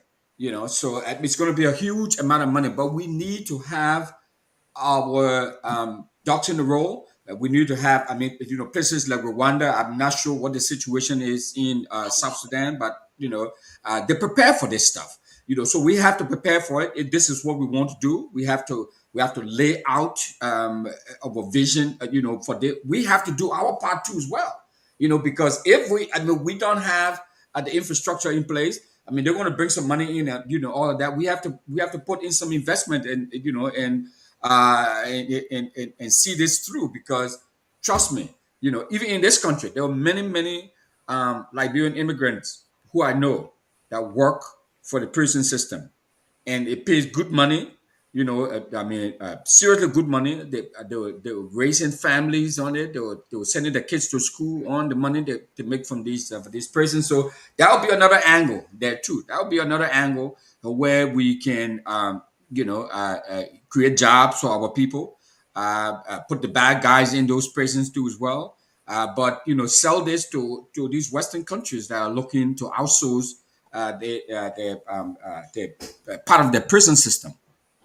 Let me just chime in. Let me chime in. Let me see this. Who's that? This is Jackson. Let me chime in. Okay. Let me Jackson. I call Pewee. Okay, go ahead. Pewee, after Pewee, that you can. Pewee, we are talking about the prison industrial complex here. If the United States is spending $42,000 per bed per prisoner, and they are saying, I want to negotiate with Liberia at the rate of $10,000 per bed, they will be saving $30,000 per bed. They build their own facilities. They come up with their own security system. They got a whole thing. I got people here. My next door neighbor work at the Martin Correctional. He made $140,000 there from overtime and regular pay. That's a lot of money. We got to make a lot of money overtime. That could bring a lot of money into our economy faster than the survey and the mineral deposit and all that other stuff. Yeah, I do understand that. No, the correctional business make there's a lot of money into it here in the US and other Western countries. But I think as a country, we should be cautious of not being myopic in self-playing. And the reason why I'm saying we should not be myopic in getting into those things as a country with this one. I listened to last time and this morning to the minority leader, Akim Jeffrey. He stated that CERF program was now a good thing, and that the Democrat administration would immediately disengage those kind of arrangement with countries. And that's where I think we have to be a little mindful to not be carried away. Oh, this money will go. They agree you carry around 100,000 or 200,000 into Liberia. And then 3 years from now, the whole program is shut out. The Democrat administration come and say, hey, no, this is in Himiu. We are not going to do that. So what do you do with those people in your country already? Most of those will be hardened criminals. How do you engage them? How do you handle them? A poor country like Liberia, what do you do? Do you now go and start to structure for our meager resources, for our small part, to start putting money in the budget and start negotiating how you get them? Now, first and foremost, you start to find their country of origin to probably send them. If their country of origin refuses to cooperate with you in getting them travel documents, to have them repatriated from our country, evacuated from our country, any way you want to call it, then what's going to be the line? So I thought we have to be a little mindful. as to how we engage these things. What's going to be the plan? Now, if it's meant to bring money to us, yes, we have to find means to move the country forward. But are we going to be holding these people for how long? And if the process is discontinued by the next administration, if you will, how do we cope with the situation to continuously keep them on our ground and have them felt and seek their medical concerns? So different areas we have to. I mean, those are great concerns. Getting into this deal. So I wouldn't actually say no, but we have to be mindful of that. I'm sure all of those are great concerns, Mr. Pewee. But I can, if now it's going to be left up to the folks who will be negotiating. Who will be negotiating this on behalf of the country? I mean, those are legitimate concerns, right? Yeah. But I can almost guarantee you. I mean, if the U.S. government signs a contract with any country, or with Liberia in this case, and the Republican administration and a Democratic administration were to come to power in the next 4 years, they will not just go into this is not Trump. I mean, a lot of these folks. I mean, you have to understand that Trump is an outlier. It's an anomaly. Mr. Russell, I was trying to counter your point, but you just answered. You said this is not. It will be like him, right? And I agree with you on that. And I agree that. Yeah, I mean, they will follow the law if the government enter into an agreement with the country, and another government, came to power. And they had a different, slightly different twist on that policy. They're not going to just leave Liberia there hanging and say, "Oh, man, you know what? You collaborated with these Republicans or this other government, and so therefore, no, it's not going. It doesn't work that way. These people are responsible. We should also remember that. Houston and other major institutions were decimated in seconds, right, by Doge. So it's possible, and again, it's possible. I listened to but though, Mr. Pewee, that the money that was allocated by Congress, that that money would still go to USAID or not USAID, but it would still be paid out by the government, and that's why they took that matter to court, and it passed. But listen to this. Let me just I'm coming to Mr. Sita, but Winfred, to your point, most of the prisons in the United States are not federally or state-owned. They are privatized. They're privately run. Yes. So the government, these are third-party thing we're talking about here. The government does not want to be in the prison business, so they turn it over to third parties. That's what makes it. Mr. Sita, go ahead. Yeah, to just buttress what you were saying, there are federal prison, there are private prison, and there are state prison in the United States. And they are county prison. And county prison. And as I said previously, it is a good thing. It is a good opportunity for Liberia, but Liberia must have a strategic plan, and that strategic plan has to factor in all of the concern that my brother, Mr. Pewee, raised. Because obviously, before they can set up the prison, an agreement has to be signed. That agreement has to govern the two parties. Who is going to do what? What is going to happen in the event that a succeeding government comes up and try to phase out what happened to those prisoners? All of those negotiations all of those things have to be factored into our strategic plan, and it should be part of the agreement. Because Liberia is a sovereign country, and we are negotiating with another sovereign country. If you want your criminals to come to our country, yes, it is economic benefit for us, but we also have to take into consideration our own security. So all of those things have to be factored in. So it is. I just hope that if the proposal is made to Liberia and Liberia accepts the proposal, I hope that our folks will come up with a strategic plan on how to handle this situation. This is very delicate. It's a very delicate situation. Very much. Hiding criminals leaving from here to go to Liberia that have lax security. It's a serious problem. And there needs to be a strategic plan on how to address that. Yeah, but again, we have to note here, Mr. Sita.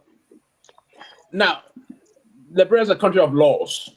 And our constitution is saying everybody is presumed innocent until otherwise proven to be guilty. Now, these people, allegedly, most of them, 95% of them are not criminals. Right? They didn't commit any crime. So on what basis will you plead? They did. They are criminals. They all criminals.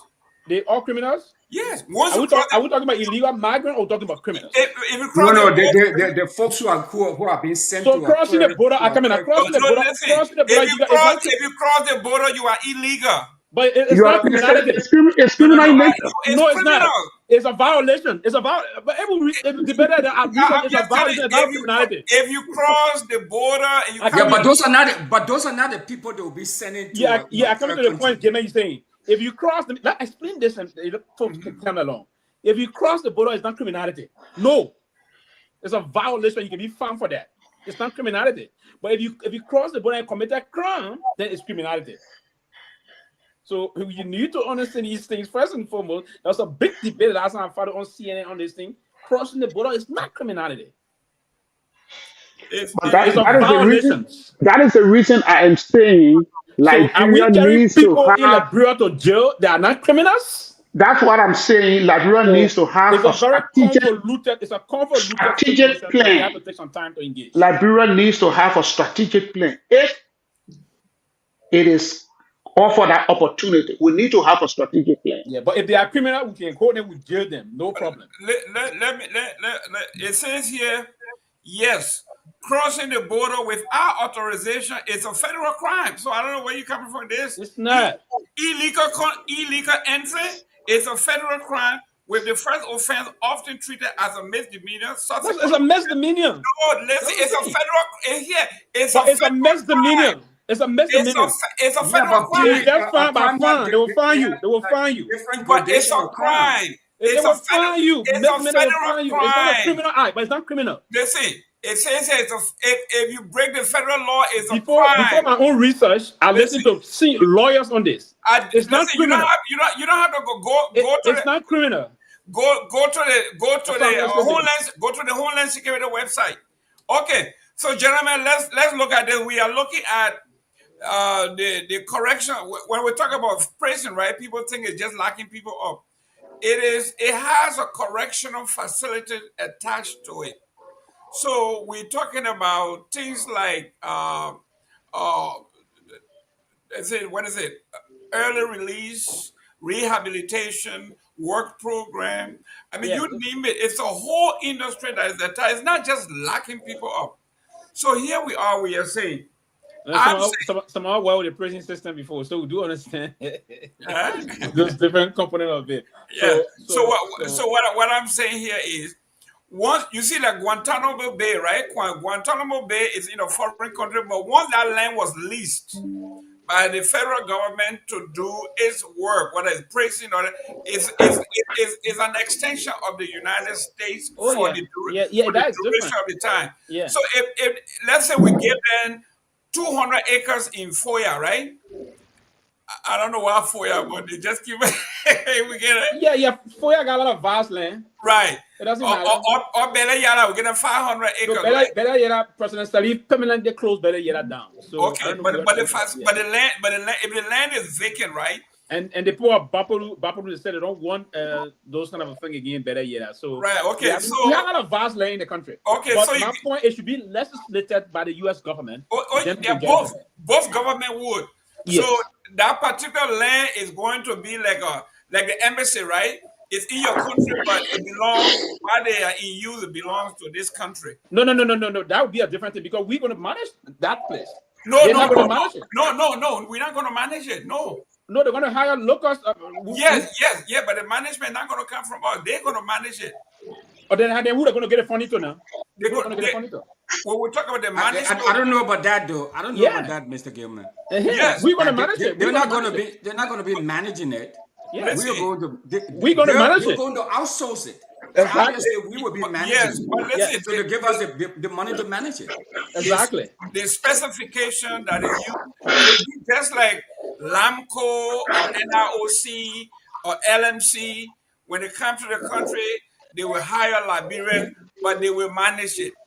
Okay? When LAMCO was there, they managed LAMCO, they hire Liberians to do the work. NROC, they do the same thing with LMC, they bring their own people manage. Give Same me thing the with Metal Steel. They give me bring the, their own people. the details. I followed Tom Furman the last time on this issue. Now, the negotiation pattern regarding this issue of bringing and hiding criminals that are cross, also that are involved in criminality, and those that are also trying to get out.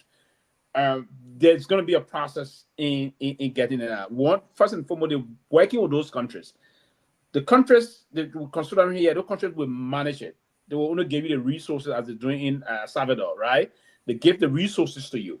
Now, and what it could do for, if it is structurally and well planned, executed, it could even help improve our correctional system in the country. Now, under the South Beach we have, you see how congested it is if you went there. There's no major area in terms of recreation centers for them that should be okay, right? There's no, so if but that, it will play very well through our correctional facility. One thing we could do, we set some, we have a lot of vast area even in Moserati. Leave Lofa and Bapo, Moserati. That's a vast area. We'll construct some basic area. We can divide the country. One can be We're not coming to Mozzarella, we're going to Lofa. Yeah, I come in. We can do one. Just kidding, man. Just kidding. We're going to Bella Yala. We're going to Bella Yala. We can do one. The chief of Bella Yala say don't want them there. We can do one in Central Liberia, and specifically we can do that in Belafene, right? We'll do one in Belafene, Central Liberia. Yes, we'll do one in Lofa, and we'll do one in the southeast. We'll build 3 of those areas, or 4 or 5. That will get money, then we'll use it also, we'll blend them with Liberian criminals also. And we have wonderful correctional areas. And those correctional areas now will be that if folks are going to do that, be out of different programs. Now, people are doing different programs. That anger management, on a program, anger management program in the jails. They have different programs. Folks do that GED. Folks are doing GED in prison. Yeah. They got other colleges they there. Got evening classes. They got folks will come and teach them to do this, to do that. They got different recreation activities that will be engaged into. So there are different things that it's will a whole city that you engage in with those things happening. We don't have one. Probably they will have to start allowing us to build correctional facilities to enhance our country moving forward. That can be discussed diplomatically, but it has to be legislated so that tomorrow the next regime wouldn't abandon those people with us, then we know where to go, and then we don't have the money to keep them. Well, listen, if you sign a 25-year contract, nobody can just come and breach it. Go ahead, Mr. And I agree to that. I was going to point out that some of these people in detention are drug dealers. They have enormous amount of resources. And they can bribe down to our president if they want to and break jail, and that is going to be a problem. And so we have to make sure, I'm not going to say alligator Alcatraz, but it has to be somewhere where even if they're to break jail, they don't easily escape. And even though, uncle yet nephew say we can't go to Bella Yala. So, but it has to be somewhere that has its own natural, barriers that will enhance our security, because that is going to be our problem. It cannot be any city. It can't be anywhere where they can just break jail and jump in the car and go and drive away. Man. I don't know. Listen, it would be American standards. If you were in Liberia 2003, 2004, I was there right after the war came. You saw how the U.S. and ECOWAS and how they ran the airport. If you ever went to Liberia 2003, right after the war. Yeah, but Jerome, how many times Guzman didn't dig tunnel on American prison? Come on now. What do you mean? We understand that, but what's the possibility of happening? But anyhow, that is one of the things that, like you said, the Wall Street Journal is saying. While we are concentrating on minerals, Wall Street Journal is saying the real thing that Trump wants is a prison. So if that is the truth, we can talk all the mineral one. The only mineral Trump is interested in is a piece of land to build his prison. So that means that the HPX funding now. So Boga is in trouble though, because the people, I think our our share of that agreement. I think the people they reduced it though, from what I learned today. And 15%. I don't know whether I don't know because But how many percent you want? You just that transfer 30, fee no, we again. had 30%. We we had had 30. 30%. It's down to 15. They cut But, it but, down but to 15. again, we don't have a deal. And the way we're saying things that we don't have a deal yet. Yeah, well, but then my thing is that What happened, Georgie, before you come in quickly, sorry, please. What happened yesterday or 2 days ago with her? The ministerial now in our country, the negotiating power to negotiate these things, the solely rested with the executive. The ministerial committee approved, signed this deal. And but that the ministerial committee will sign and forward it to the president. And then what the president did a transmission letter we attach a transmission letter with that deal that the ministerial committee signed and forward it to the legislature. The legislature will do the rectification, then they rectify it. And the president, I think, when the president returns, I think he's going to be signing that transmission letter and forward it to the legislature. Legislature will now go, and that's the proceeding, will now go to do the rectification. After the rectification, the president will then sign it into law. And then before it will be sent to the foreign ministry to be printed into handbill. Pewee. That happened yet. Pewee, you don't work for the government. I want to I'm saying to you what unfolding. I You have to work for them. I trust the information minister. Information minister said the president has signed it already. No, but he didn't say the president signed a transmission letter and forward to them. That's it. He said the president has signed the deal. That's why he said. No, unfortunately, no. The information minister made a mistake there. He didn't sign a deal. He signed a transmission letter and sent to the legislature. The man said the president signed it and it will go for ratification. Then going to come back. Then he's going to sign it again. I spoke to few senators and other things. He didn't sign it.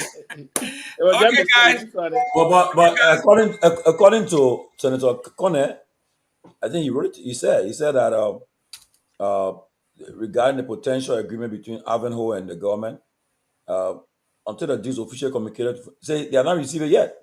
He said until the deal is officially communicated from the executive mansion to the legislature, there's nothing we can do in the Senate. So apparently, what people are saying, they have not reached to the Senate yet.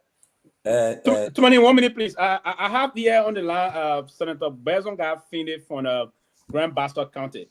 Senator, we concerned here. You live on the closing argument.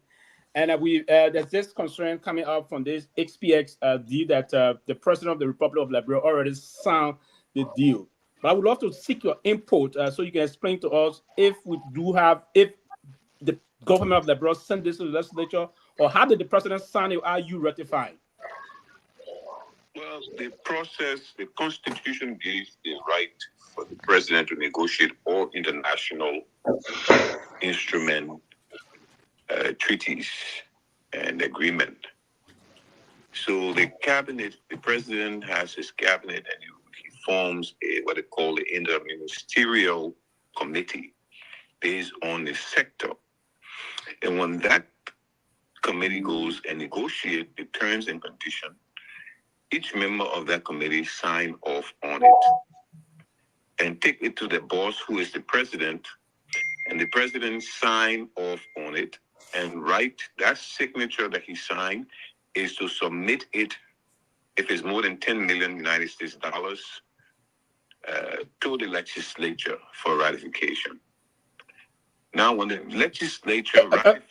Senator, before you continue, that signature, why is it a transmission letter he's signing, or he's signing it already into law? No, he's not. He can't sign anything into law unless the legislature ratifies it. So there are several layers and several... The first layer, the first signature of the president is to acknowledge the work of his team. That's what he's signing, is a transmitter.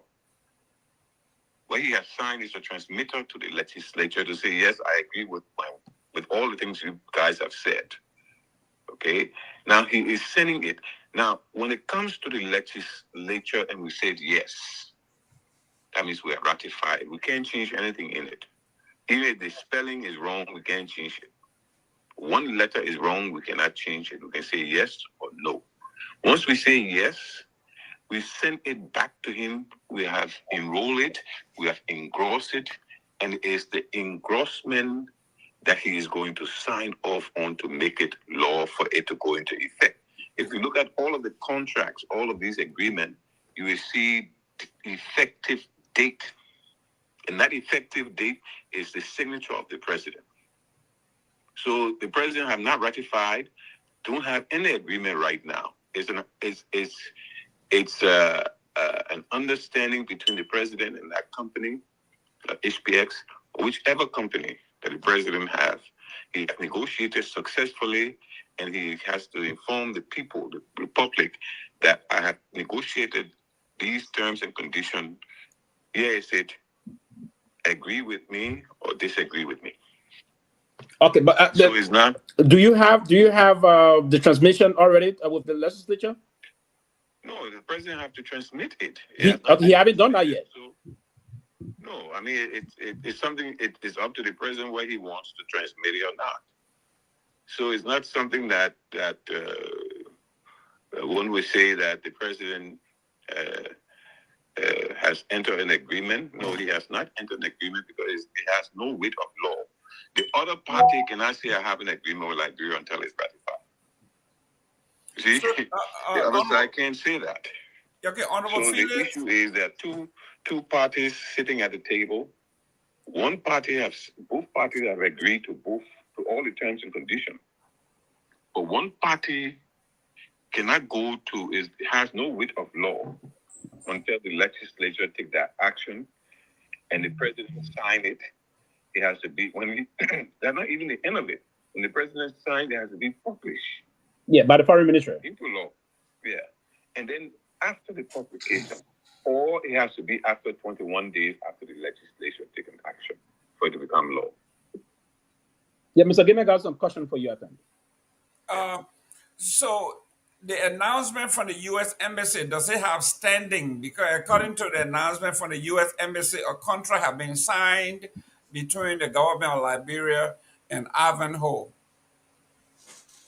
It's a contract. It is a contract, but it's not a legal document until the legislature takes action. So they have agreed to a contract, but it's not binding until the legislature acts. And so, yes, you can say it's a contract. And I think that's what basically they were referring to. Okay, because the executive does the negotiation. That's part of the reason. Yeah. And the legislature ratified the agreement. Yeah, too many. George got one question for you, if you will, Mr. Yeah, good evening, Senator Felix. Thanks for giving your time. I want to ask a question quickly. It's a little bit not with the subject, but as a former foreign minister and of Liberia, we have a new foreign minister who is new to the job. Okay, especially with this meeting that was held today with President Boyka. I mean, people would have thought that all of you guys would have helped to prepare the president for this event. Were you approached? Were you asked to help? Well, I was individual that I would prefer not to talk to this. But guys, can we all mute? By his advice. He said what? Hello? Yeah. Yeah, go ahead, Senator. Go ahead. Yeah, go ahead. No, I'm saying that the president has an able staff around him, and I think they prepared him for this meeting. My conversation with one or two persons had nothing to do with whether we gave advice or we didn't give advice. But I think the president has a staff that is capable of handling what they did today and going forward. You know, what you're seeing on the video is not the real issue. The issues are issues that have been exchanged between all the different parties, the two parties. And so some of those things don't come out to the public. It's done behind the scene. Yeah, but my last question. Yeah, I'll come back here. I'll push you again. I mean, you think that we when we are having this kind of event or going to such a forum, Pewee. you think that Liberia will put their best together and will do it for the good of the country. And you being a former foreign minister former pro tem of the Senate and all.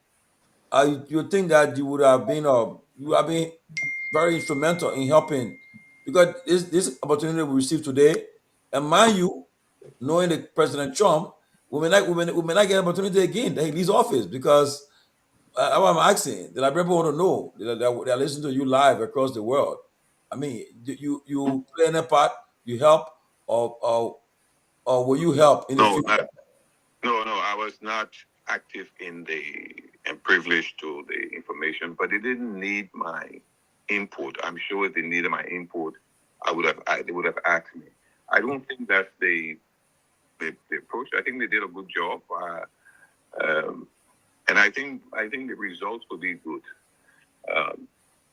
For me, I don't think they needed my input at this stage.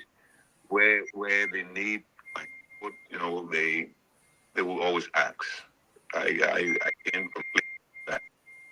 Have since you came in, did the government ever engage you about an intervention? Of course, they just say he was in Gabon. They sent him to Gabon the last time. Yeah, we just work Give me, I on want the senator to speak to this, please. we work on the Security Council for Liberia, and they brought in all the former foreign ministers, which was a very good thing. And all of us sat in the room. We had discussions. We met 3 or 4 times. We were basically conversing on WhatsApp. So it was a good experience, and I thought we did it very well. And the administration, the minister, did very well to bring the team together. So how you have opportunity today, right? Let's assume that you are privileged to be in a meeting of that nature of the U.S. Foreign State Department officials. What would you have done today if it was you meeting Marco Rubio on the sideline? What would you have done today? Well, I'm sure the minister did the same thing I would have done. Basically, is to discuss those issues that affect the Liberians in the diaspora, Liberians at home, business opportunities, especially commerce and trade, and a major issue to discuss. The Americans have shifted their foreign policy from aid and assistance, so we need to get down to talking serious commerce and trade. Any other question? Yeah, go ahead, Mr. Russell. Yeah, Mr. Russell, you can go ahead. Yes, yeah, thank you. Yes, I do agree. Now, the focus of the American foreign policy direction now is commercial. So commercial diplomacy. The focus is on trade and all of that. So I mean, you're absolutely right about that. So that's why we have to leverage that and as best as we can. And you, a senator from Grand Bassa County, with that understanding, seeing the pivot that the U.S. is now taking in its foreign policy posture, Grand Bassa County is a coastal county. There's a lot of touristic assets in Grand Bassa County. What are you doing as a senator, or what have you been doing along with the other senator for Grand Bassa County, or the legislative representative for Grand Bassa County? What are you doing to position Grand Bassa County? You have places like Edina, and of course, Buchanan. You have the beautiful touristic spots. How are you positioning Grand Bassa County to leverage those assets? Well, it's not only. I would like to say, look, Bassa has a port. We're in the process of a free zone, which will be essential to goods going to the United States and the rest of the world, where we can add value to our commodities. So it doesn't only affect Grand Bassa, it will affect the entire Republic of Liberia. All Liberians who want to invest in trade and commerce with the rest of the world, Bassa will be the hub, and that's what we're working on. So we are the free zone is one of the issues that we need to start to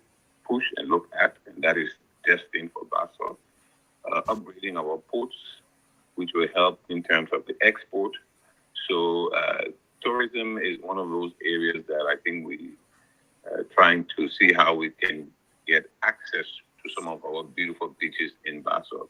You mentioned Edina, you also have Grand Cola. Grand Cola have beautiful beaches. And I will even go beyond Grand Basso to River Fairs. Sesta have is a beautiful city right on the ocean. So there are a lot of things that we need to do in terms of infrastructure. Once we can get the resources, start to generate more revenue, and then build on those infrastructure, then I think we can start talking about serious investment in tourism. But for now, focus for us is a free zone. Okay. Yeah.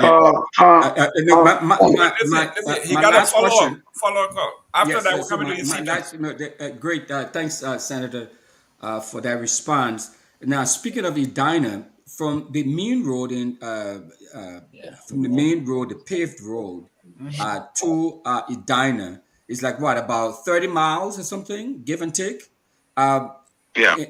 And so, talking about trying to attract touristic investment and all of that, what are your plans for that road? Are you going to pave that? I mean, it's a relatively short distance. So, are there plans in the work to pave that road? Well, let's put it in the right perspective. We have Lofa, we have all the different counties, we have Nima, we have. No, but I'm talking to you as a senator I understand that. I'm talking to you as a senator from Grand Bassa County, Senator Finlay. We have to look at the resources we have. We have to look at the national budget and what we have in there for roads. And we have to be holistic in our approach to say, well, look, right now, we want to develop tourism, but Maryland County has tons and tons of rice that we need in Monrovia. How do we get it to Monrovia? So this is what you have to do in terms of where do you pave the road. I think the rural planners will look at the issue of two things, the commercial value and the social value. Yes, that road is important to me as a senator from Basso.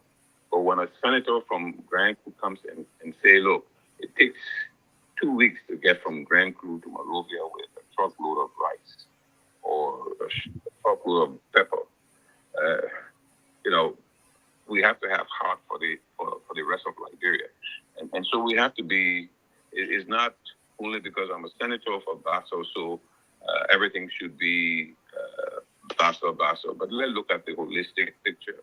The road is one that, yes, you can generate revenue from, but right now with the bigger resources we have to be holistic in terms of where roads are going to go. Let's hit the major cities, and I think in the future we'll do that. The road from District 1 to Edina, Compound 1 to Edina, has been on the list for pavement to be paved.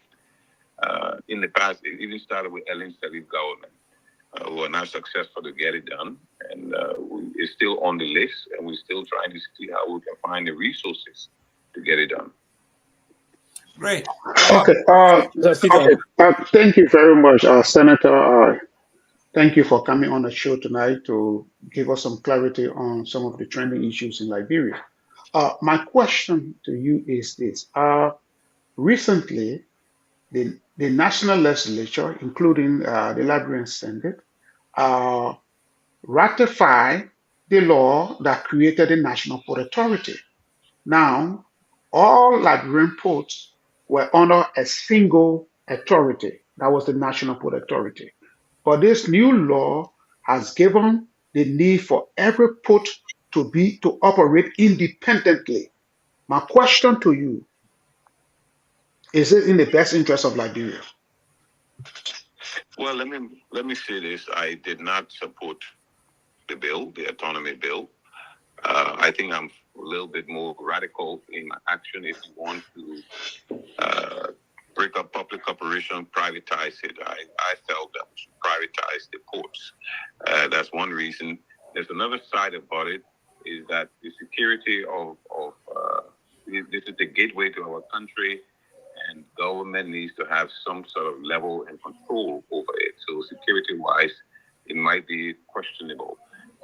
The other issue is that I believe that some of the ports will not be able to make it because you see, it's not just prioritizing the port. A port must have traffic vessels coming in and having traffic to be able to sustain and make money. And in the absence of a company that can bring in these vessels, these ports are not going to make it. So we have to be realistic in the way, but most of my colleagues didn't see it the way I see it. And they voted the way they voted. I basically wanted privatization. Mr. Nyenwolo, then we'll let the senators go. Yeah. 1 minute. Let Nambwe Ali ask one, and Yeah, then that was it, Mr. Nyenwolo. That was it, Mr. Nyenwolo. okay, yeah. Go ahead, Mr. Nyenwolo. Yeah, thank you very much, Jerome and Sylvester. Senator, thank you for joining us. And I know you know, for the sake of time, I will squeeze in maybe one or two. One? Okay. All right, one. One, yeah, Senator, almost 12 minutes. Given that you're from Bassa and you know, Esalametel and HPX, there's tension obviously that's developing. What is your understanding on how this can be resolved so that Liberia emerges the winner? Because obviously AML is going to raise some issues with what is happening now with HPX. How do you? What is your? Because whatever is happening will come back to you, and you will have to ratify it. So obviously, I'm hoping you do have a much better understanding than all the ordinary citizens. So how do you see us resolving this obvious tension that's going to come about? Well, I think there's only two issues that is at stake: the railroad and the port. And I think it can be resolved easily with building up the capacity of the railroad and building the capacity for the port. I don't see a conflict. I know there are a lot of both sides are arguing on commercial, the disadvantages and the advantages. But I chaired the subcommittee on revenue, and my focus in this whole thing is how do we maximize profit from our asset. And if you can make more money from the rail by adding more traffic on it, I see no problem with that. If you can make more money from the port by exporting more tonnage, that is something that I would like to encourage. I don't know the details. I have not read the contracts, and so I would like to see what they have. But I think the executive is responsible for negotiation, and the HPX contract, like I say, will come to us. We'll read it and we'll see what is in there. I know Arcelor is also negotiating their contract also, so we'll wait to see what will be in that contract. But I think the overall interest should be Liberia. Liberia interest should come first. And one is in our interest, and it will bring more revenue to our coffers where we can expend funds to some of these social programs like the Diana Road. We hope that that will be in the contract, and we'll consider that. But it's not something that should be a game stopper. We have space for both HPX and Arcelor. It's a matter of basically sitting down with them across the table and letting them know that, look, we are the boss. It's our asset, and this is how we're going to operate it. We'll give you, if you need to move 50 million tons a year, we give you the capacity to move 50 million. If you need 10 million tons, we give you the capacity. So that capacity needs to be built. And I think that's basically what the issues are. If the capacity isn't there, build it. What it's going to cost versus what we're going to make. Quickly, Mr. Senator, before we let you go, what's the outcome of the lawsuit against ArcelorMittal the lawsuit that you did against them some years back? My lawsuit is still pending, is still in court. There's some of the issues that are coming out now was raised in my lawsuit. If you want to get a copy of that lawsuit, you will see what were the issues that we raised with ASLO, which they have been addressing since 2021.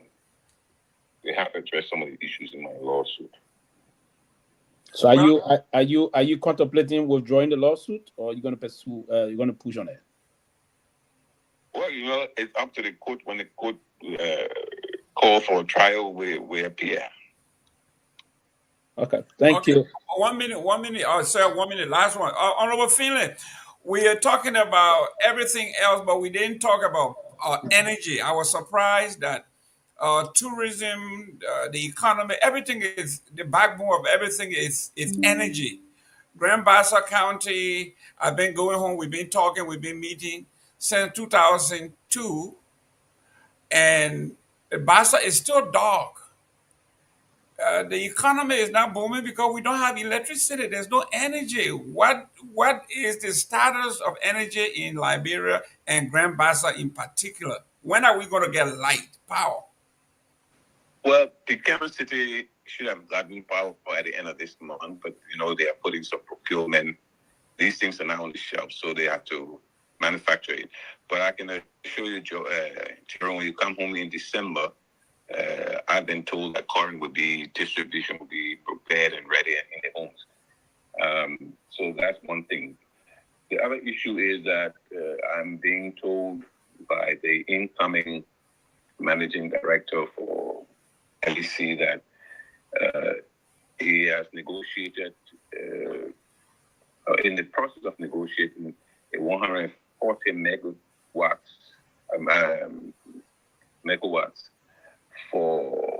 to be built in Bassa. So that plant should be built in the city of Buchanan. And so I think we have a good plan of not only Bassa, but Liberia receiving current. I mean, right now, I'm sure all the citizens will be able to attest to you all that current is constant, and they're doing very well. I mean, even the issue of cutting wires and making sure that cutting down power theft as a whole team. They visited my house once or twice, in fact, 2 times back to back, in my neighborhood where they did a lot of disconnection. So the LEC has improved a lot, and we look forward to seeing the future of Liberia with adequate supply of electricity. Thank you. Thank you, Senator. Let me just say to you quickly before we let you go, happy belated birthday. I'm told that all of your siblings, your sisters from here in the U.S. joined you in Liberia in a massive celebration. We saw. You're not going down like that, No, we'll say again. We saw the signal, my man. We saw the signal. You can't deny. Well, I just want to appreciate your sisters for the massive support they all left and the other family, and we wish you a very, very good health as you contribute towards the country moving forward. I know I can vouch for you. You serve as my boss, and I work with you. You are a very illustrious individual, a very firm administrator, a rounded diplomat, and the rest of that. I remember before the Hungarian foreign minister said, you want your job back to Pewee. He can see you from the distance and other things. So just thank you for taking our call, and wish you a very pleasant night. Well, look, if you're looking for a chief of staff, Pewee is here. You ready?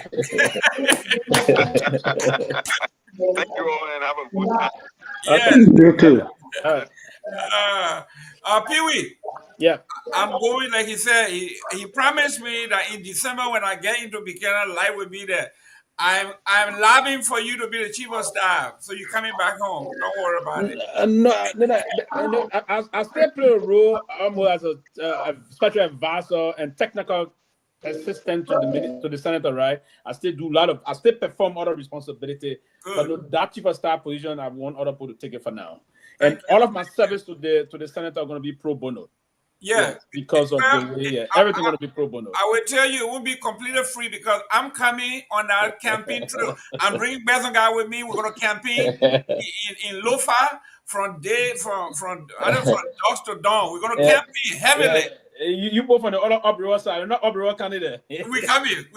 Uproar coming down. Diana, all of Diana, you name it, we coming. But that in Diana area, to be frank, right? It is beautiful. It's a beautiful. If you did a road to that place and build some nice hotel there and put some other recreation activities, people will flock into that area every weekend. The history in that place. So, so yes. somebody want to give the ones comment on the president issue to do with President Boyka. Please go ahead.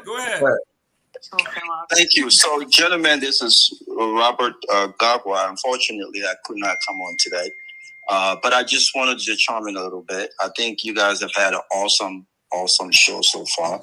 I just wanted to say, and many knows that I'm a big critic of the government, policy related, but I thought that when we talk about this trip and what it actually means, and I really thought that the president was absolutely brilliant today. The president was brilliant in his presentation today, in his deliberation. When you consider the time given to talk, he was very, very articulate. His emphasis on Liberia's commitment to peace and security, just having won recently the now permanent seat at the UN Security Council, I thought was strategically well placed. He talked about Liberia minerals and what it is that we have to offer. So I thought he was excellent today, right? I've never seen Joseph Boyka this good, ever. All of his 40-something years in public service, I've never seen Joseph Boyka this good. So I was really, really impressed. I think now is the time for us to see how this benefits the country.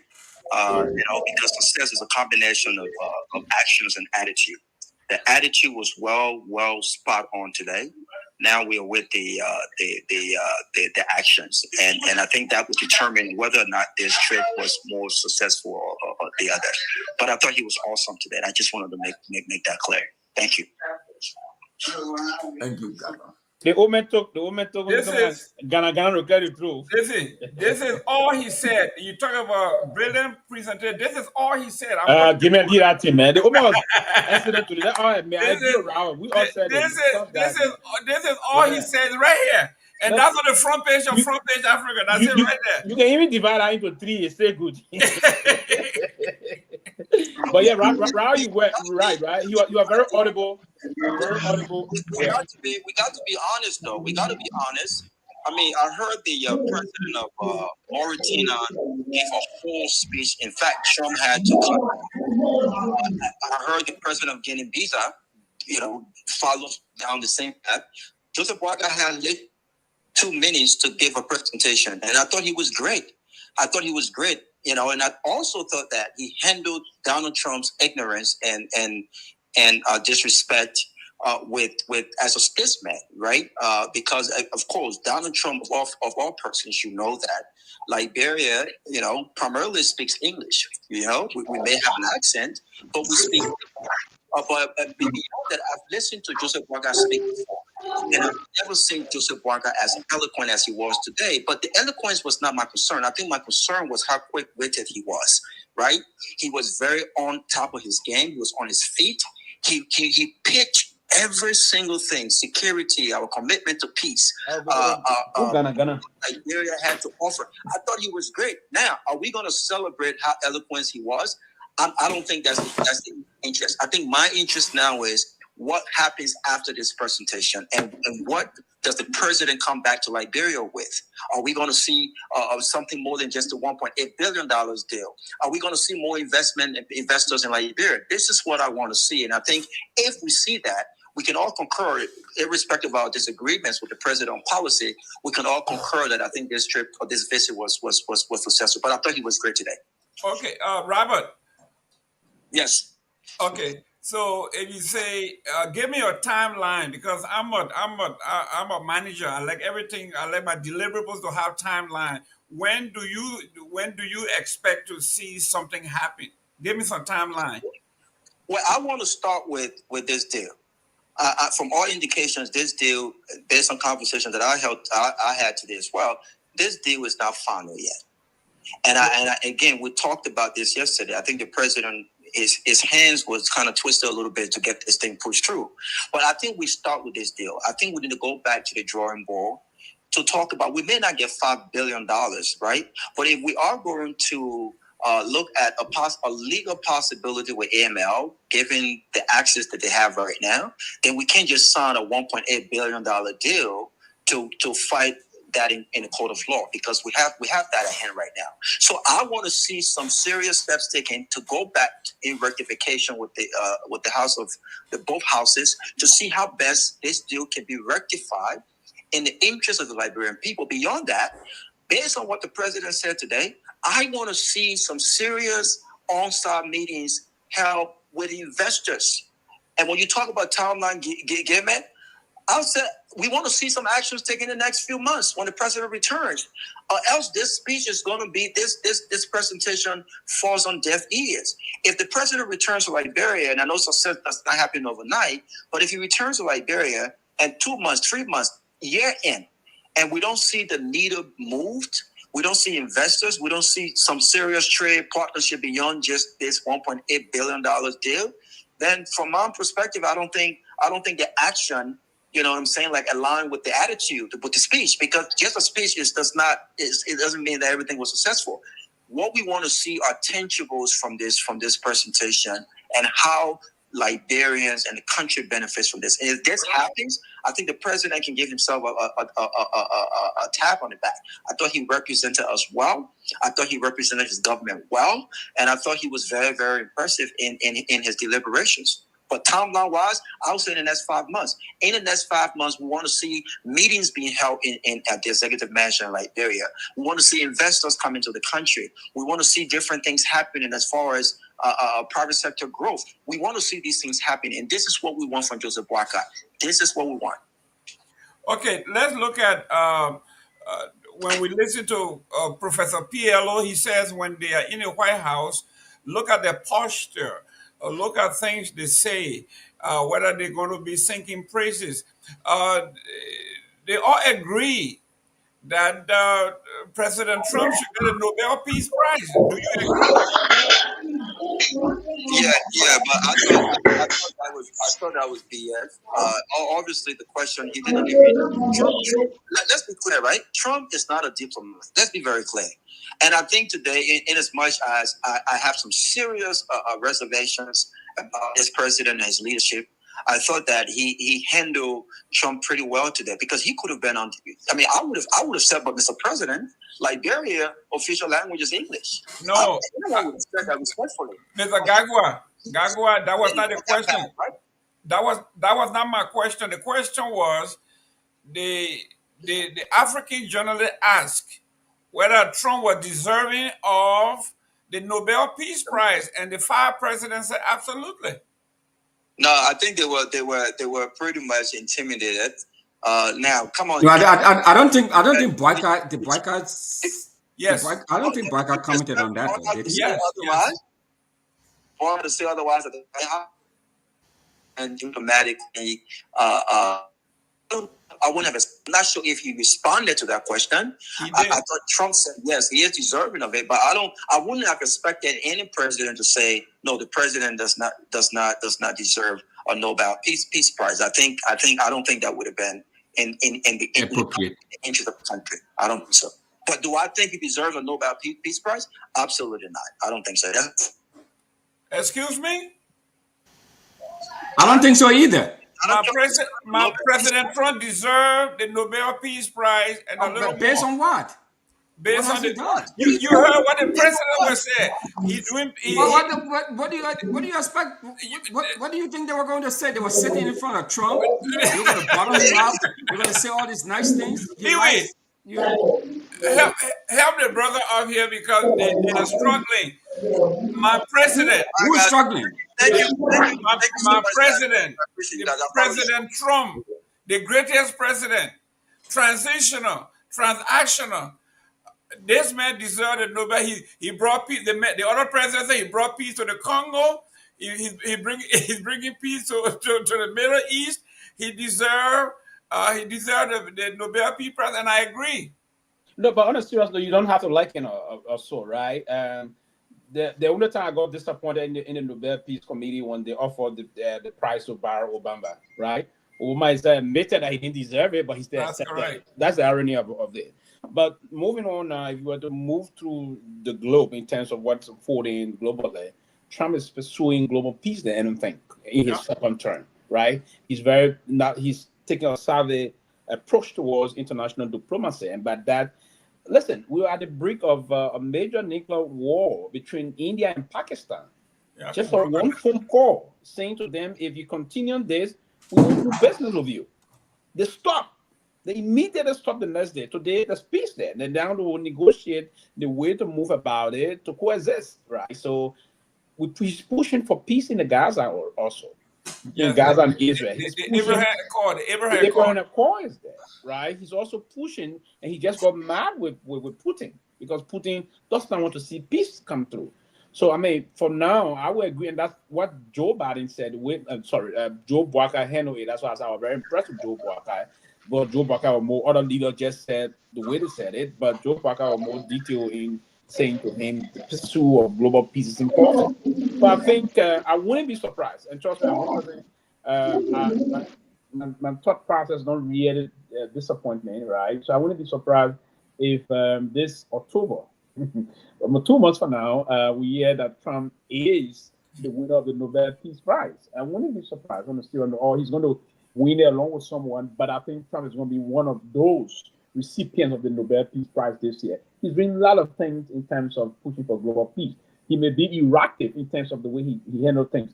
He may introduce in international diplomacy what we call the mad dog theory. But there are reasons why leaders deplore the mad dog theory, because people like Putin, if you don't deplore the kind of a thing, the mad dog theory is where leaders should not be predicted.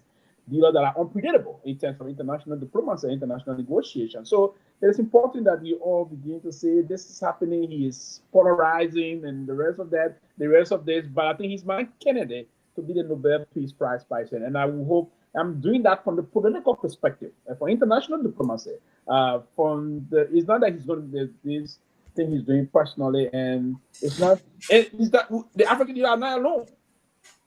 Global leaders, European powerhouse leaders, are also pushing on his behalf. The NATO current Secretary General referred to him as the daddy of the world. That's right. Guy, right?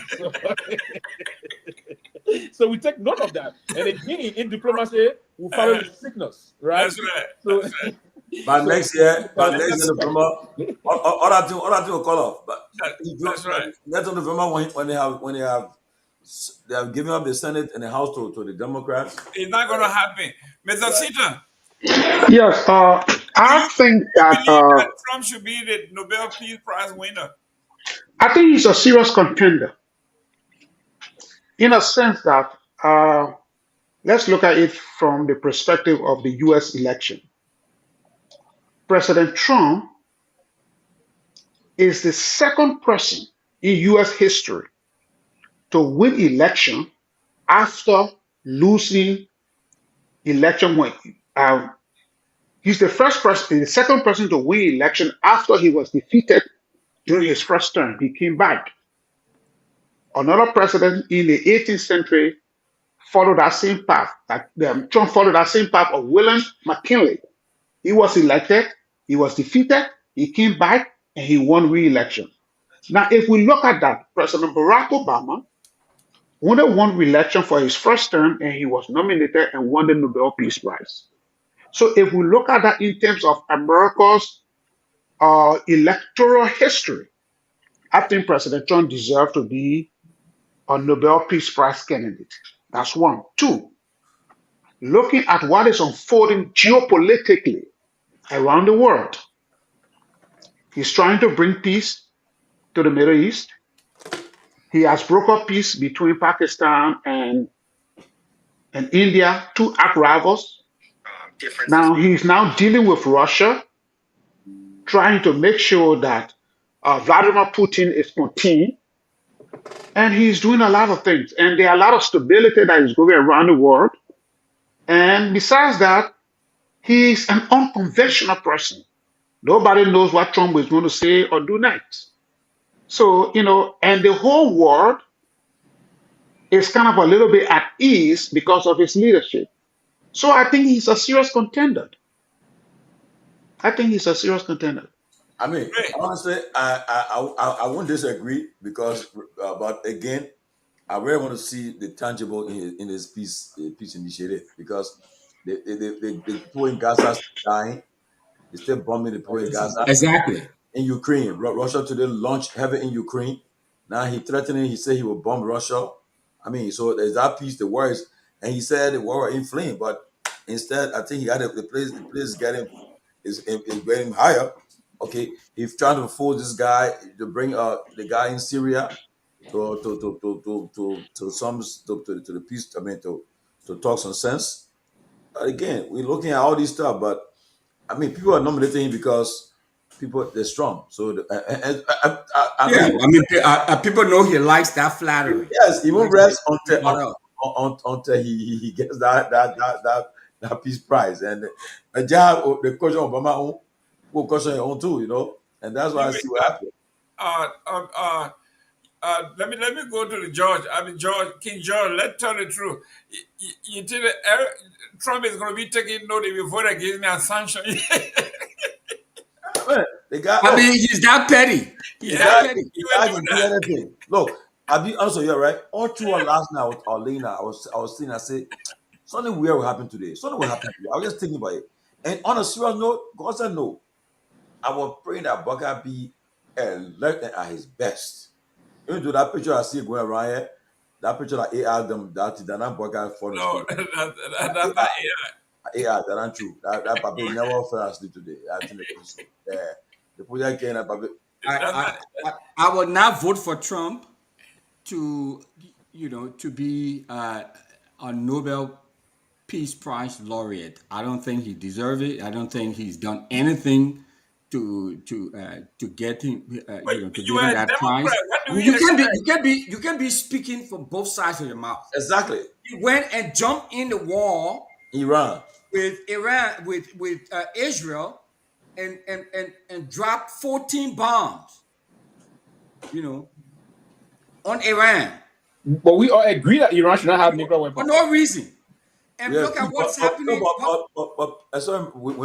But Pewee, don't forget Obama, that deal Obama and them they made, they had Exactly. they had how do you call it? And he tore the deal out. Yeah, they had people from the IEA. Were they honest? Iran were not honest about that deal. They were not honest. They were hiding something. They were not honest. They were not honest. Yeah, Israel has They nuclear were weapons. hiding the stuff when people kind of do other stuff. No, Man. No.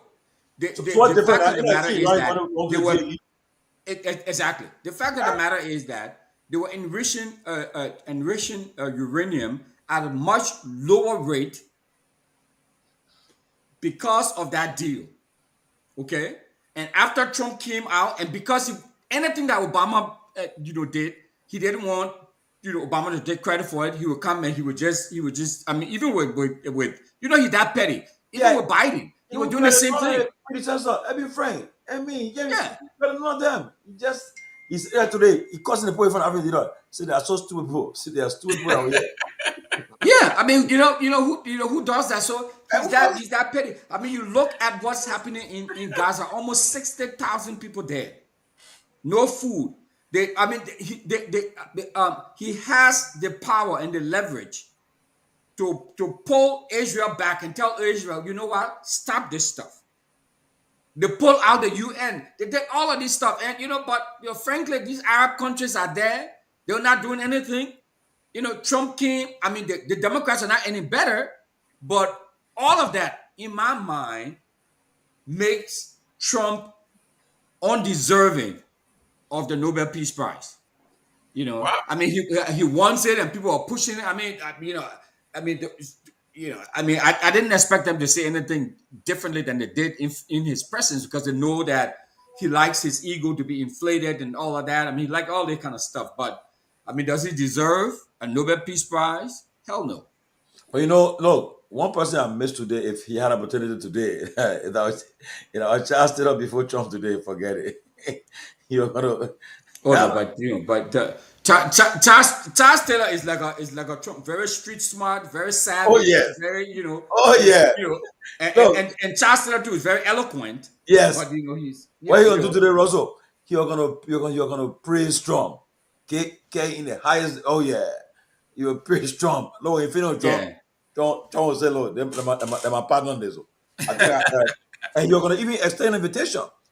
I want you to visit Africa for the first time as president. You extend an invitation. All the guys today don't want to visit. But I know Ghana not happy. Ghana, Nigeria, all the top countries not happy. But you know why they did not invite them though, right? Why? Because a lot of these countries have expressed interest and they've been flirting with this whole idea of joining BRICS. Yes. So South Africa, of course, forget them. South Africa, Nigeria, Egypt, Morocco, all of these big countries. Okay, they will be flirting with this whole. So I mean, this was just Trump is very petty, he's very transactional. This is Trump's way of saying, I will suck it to you. Your thing, your toto bigger than mine. I get a bigger toto. I will deal with it. I mean, that's how he operates. That door man, those will measure. Oh yeah, I mean, you see, I mean, it's a complete paradigm shift. He got a whole different approach in dealing with this stuff. Because if you look at the countries there today, right, they were relatively small countries. They have a lot of mineral deposits and all of that.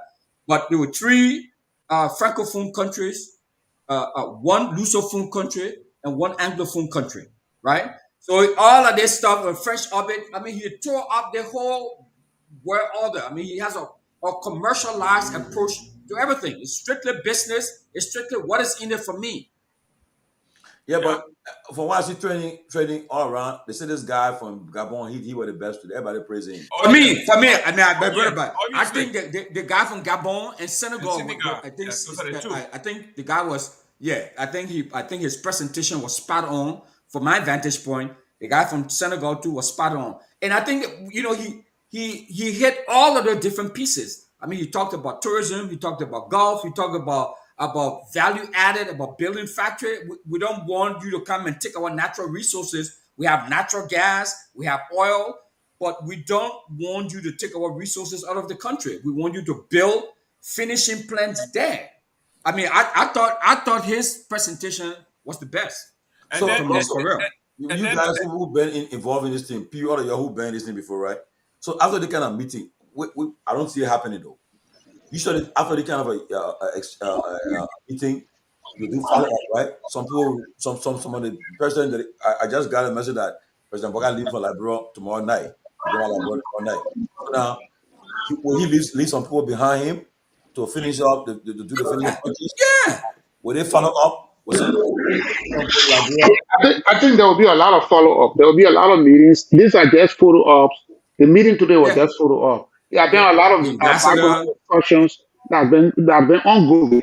And even after today's meeting, delegation from America that I know is a joke. And even after today's meeting, there will be a lot of background negotiation going on. But I just want to point this out. With the issue of President Trump praising President Bouakar's English.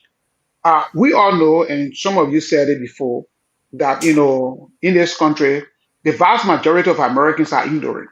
And I'm not saying it in a demeaning way. On the Liberian issue, you mean? I'm not saying it in a demeaning way. Most Americans do not know that English is the only language on earth that is spoken with accents. If you're Indian, you speak English with an Indian accent. If you're British, you speak English with a British accent. Liberia, we speak English with a Liberian accent. So a lot of people don't know this. So when you speak as a Liberian, some people get so surprised that you speak standard English. They don't know that Liberia is an English-speaking country. So maybe President Trump did not know that. But I was just looking at CNN, and CNN have a story that says, Trump praises good English of Liberian's president, prompting criticism across Africa. I told you. See? So the African countries are not happy with that. And trust me, but but it is Now, I can imagine what African in the African chat room. They got an African chat room. The leaders there. I imagine what they're saying there.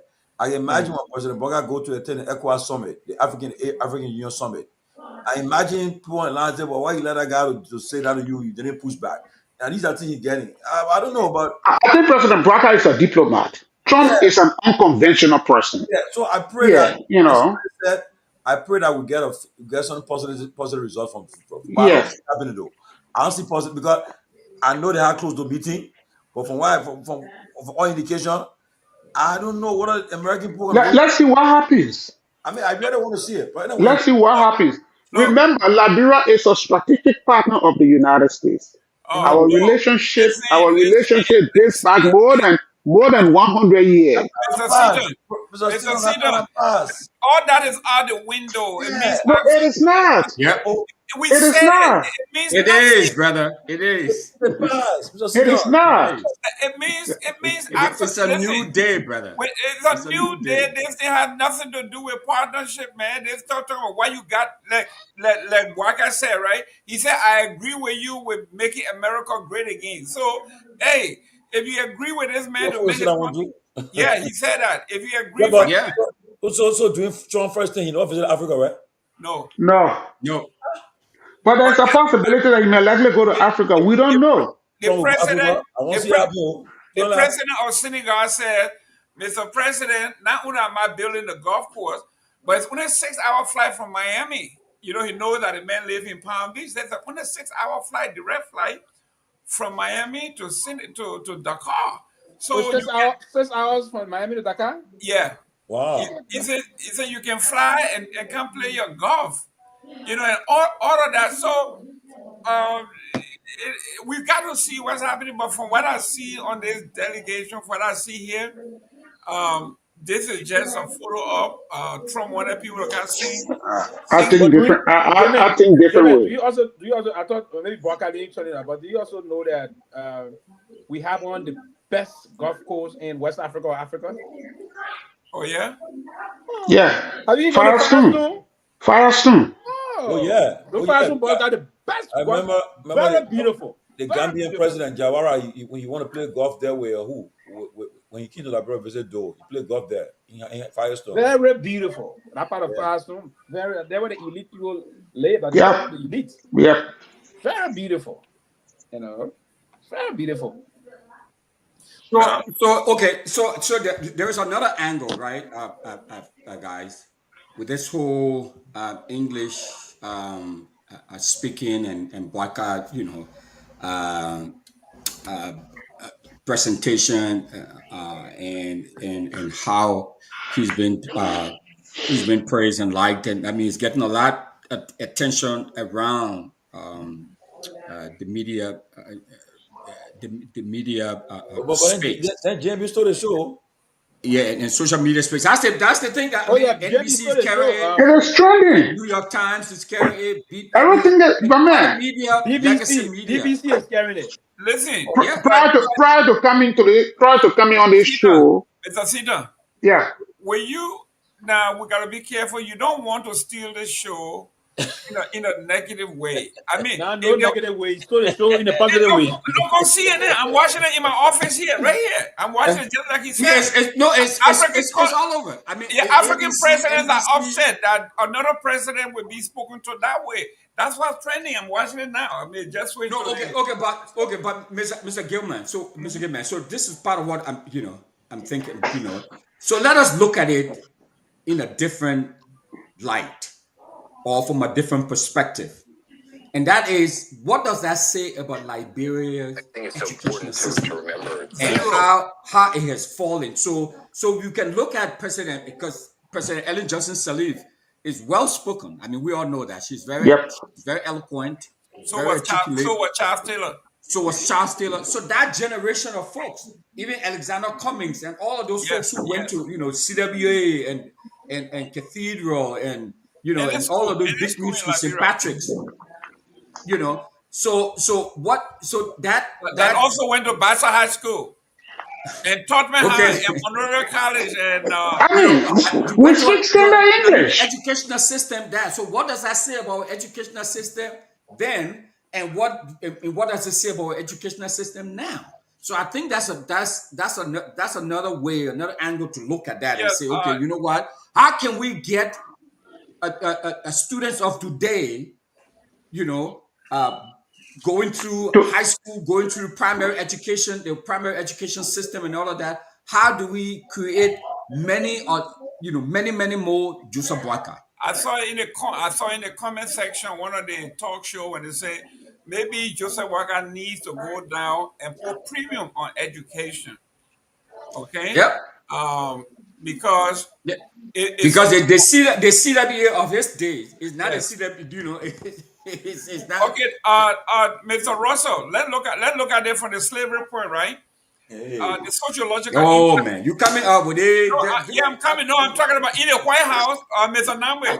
President, somebody No, just mentioned, I forgot. I thought you didn't want to come to me because I Yes, said I'm the coming to president did you. well. Yeah, well, listen. So the president kept referring to Trump as yes, sir, yes, sir.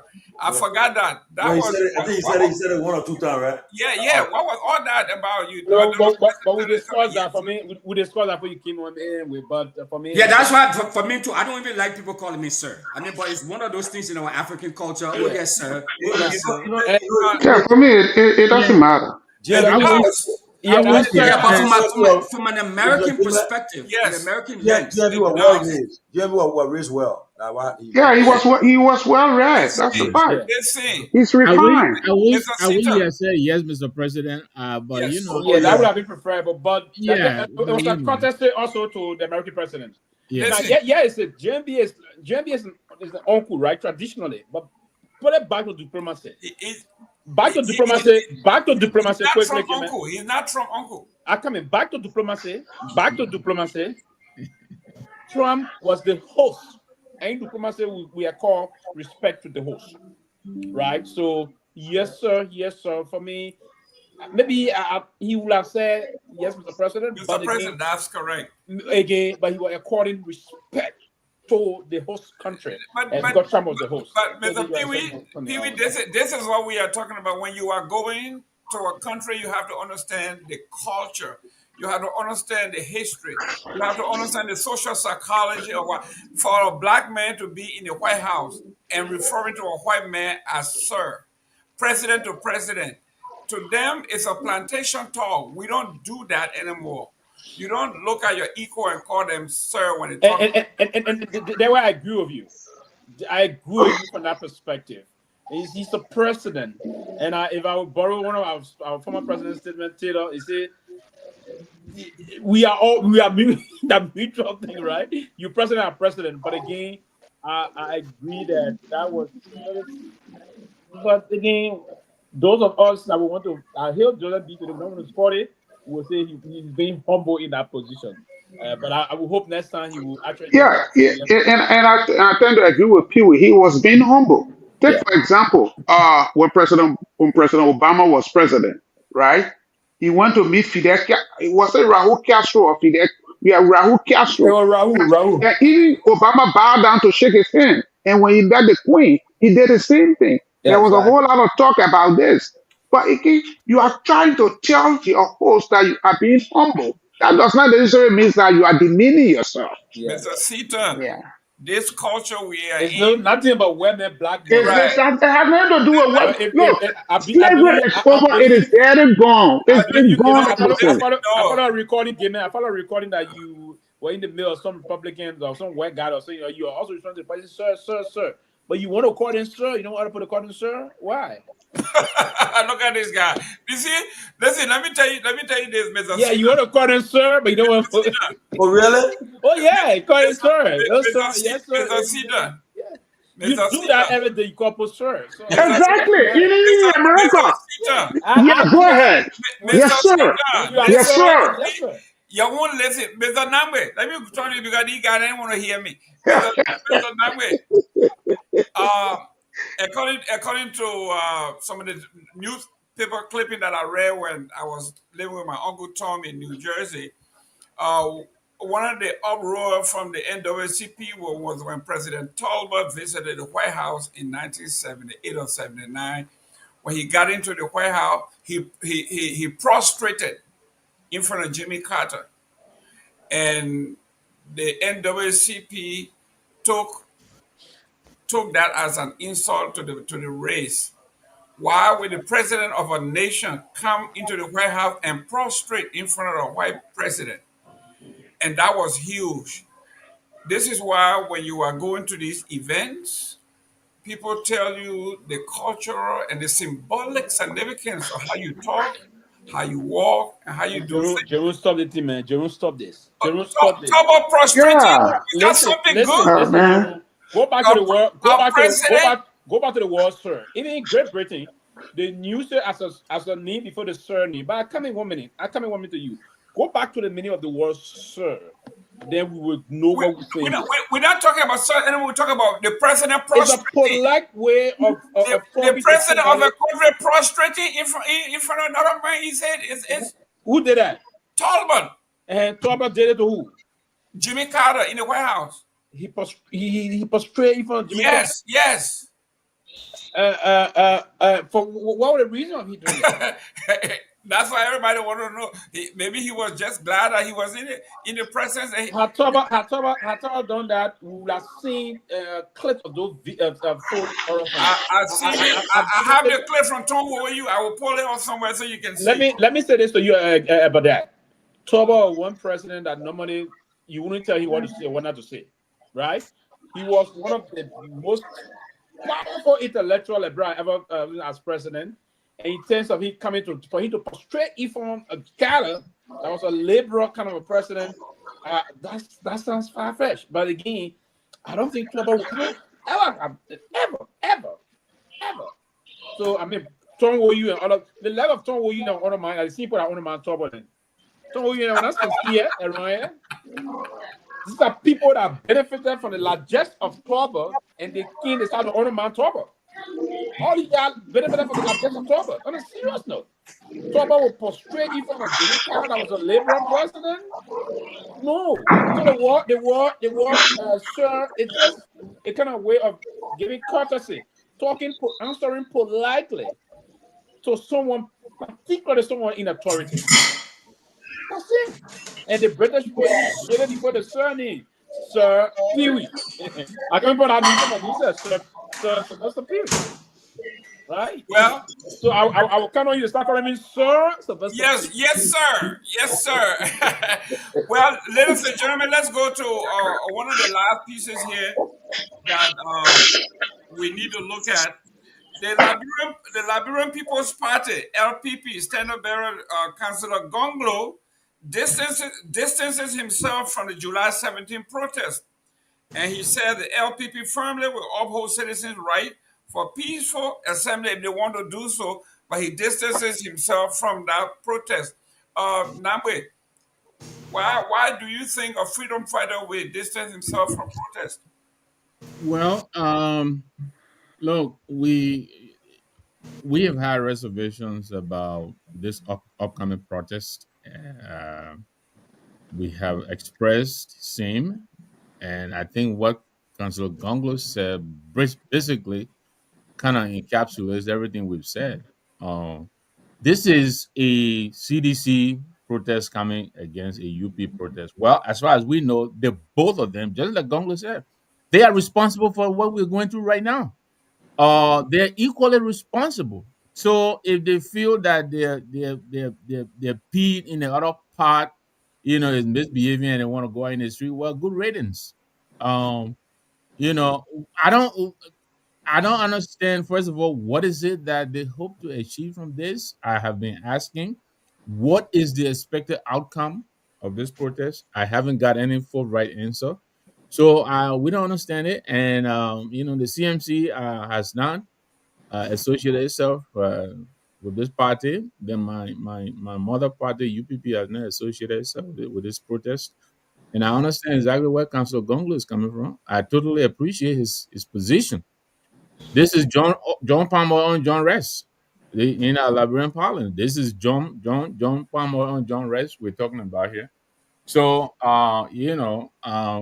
let them go and protest their brothers or sisters, together with whom they dug us this hole that we're in.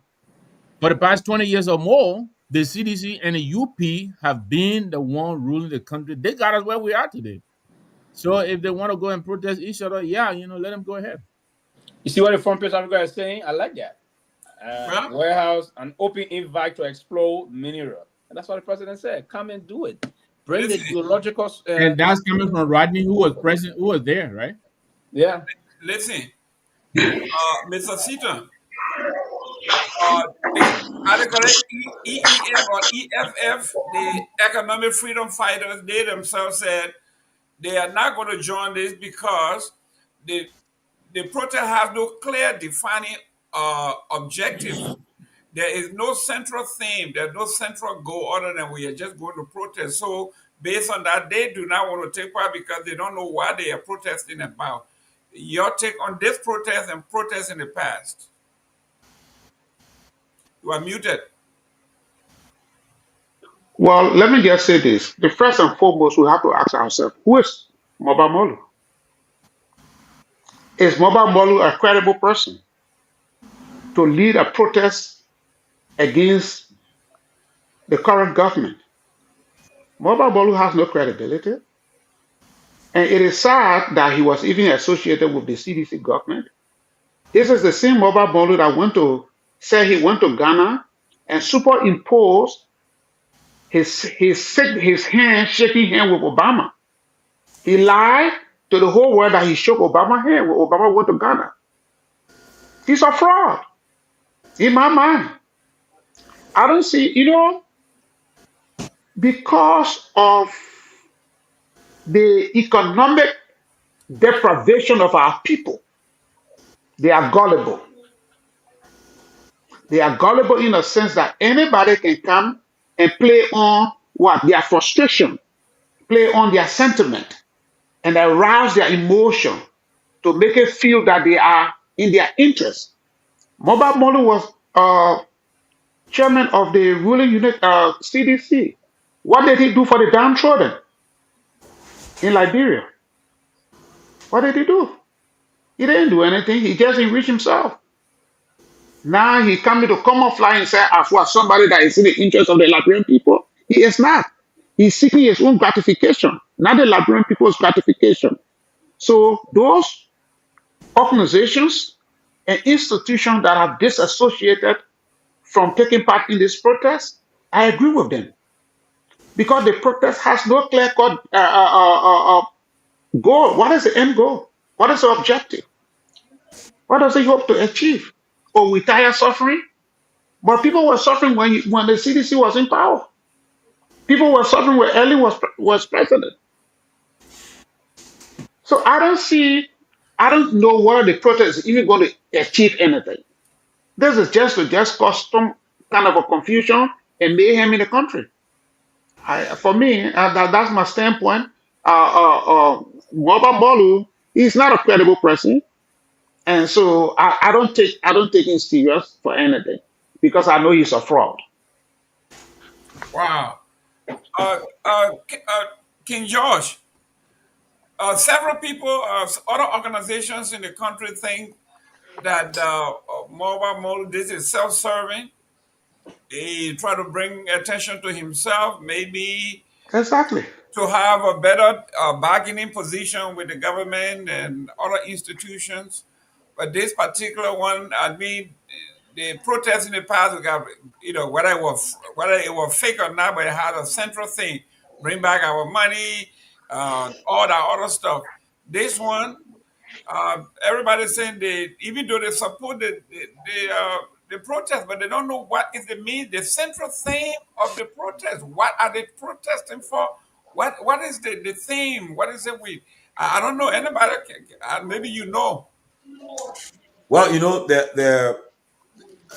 I think the protests, honestly, there have been litany of things that have occurred, that has occurred on this government over the last almost 2 years, and so they decided to come with a protest based on all of these things. But I thought that by taking this time, it may have defeated the undermined the protests. But I think the protests I don't have a problem with it.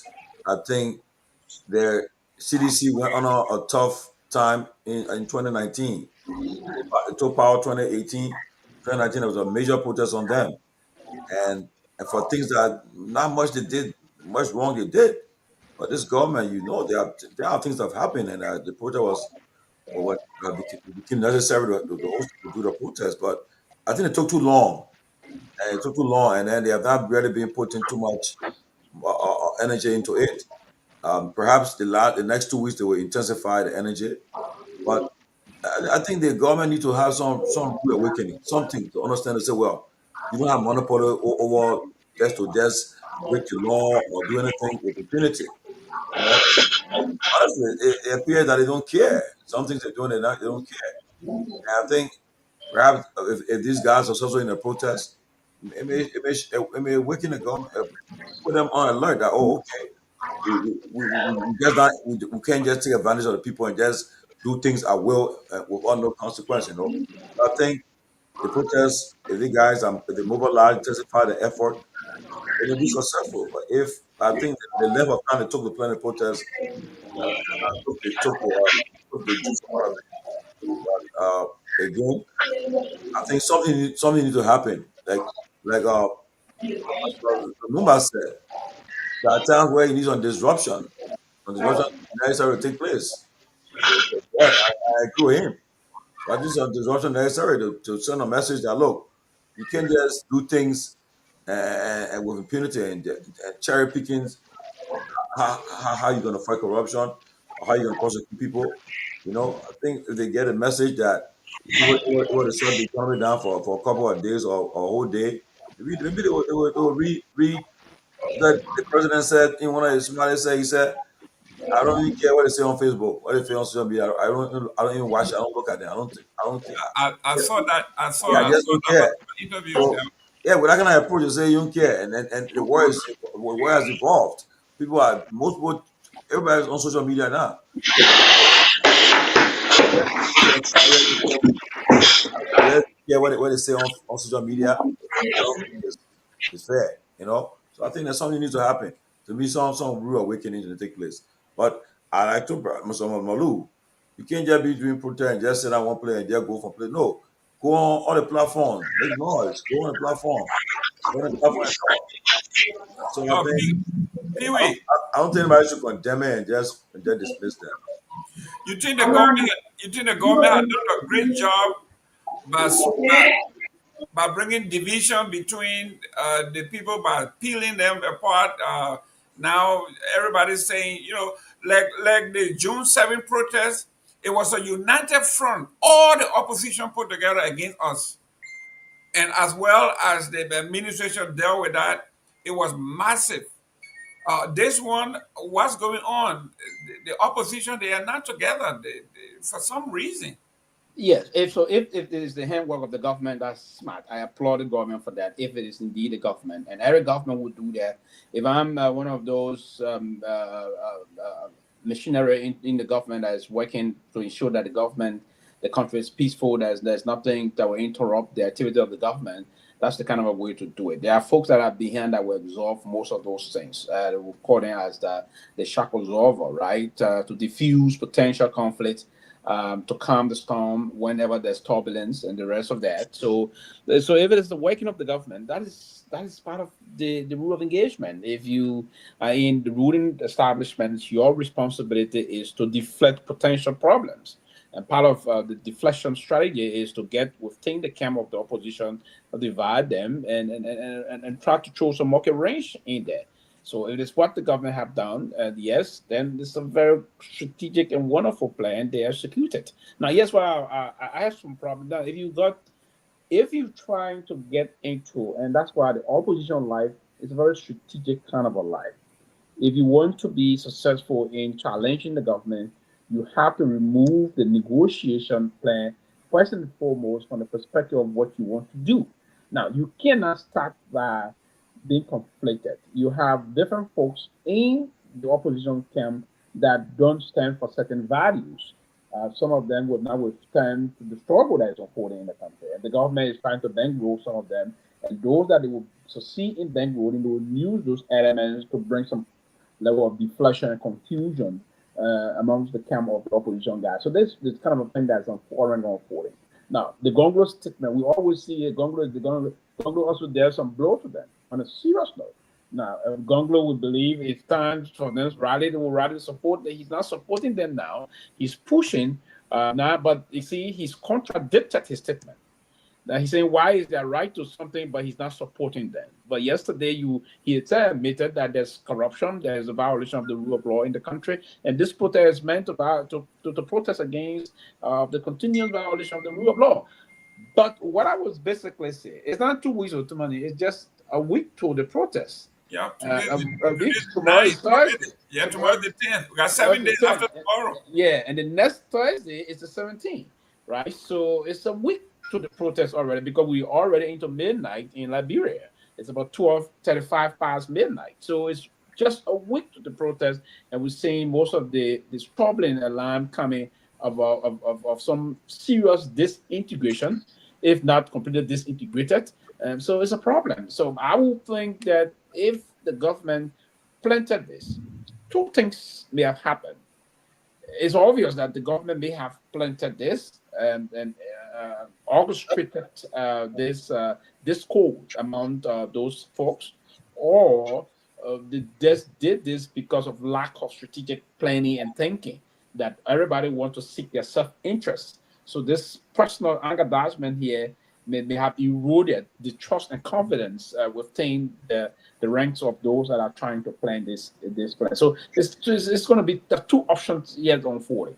If the government didn't help to disintegrate or to bring problem, they themselves did because of personal greed and all of things. And there's record and history of some of the guys that are planning this thing of being excessively greedy, and you cannot be a greedy person and you want to orchestrate this kind of a plan to challenge the government. And let me be very frank, there are other folks that were also self-seeking, but again, the last protest that organized by the COP headed by Henry Costa, the reason why that succeeded very well because he was consistently doing what he wanted to do, and he sought the support of major opposition leaders, and all of the opposition leader board just agreed to support him, so pushing him, giving him the platform and the rest of that. But before then, he has successfully, in exile, managed to set the stage to give the protest more notoriety.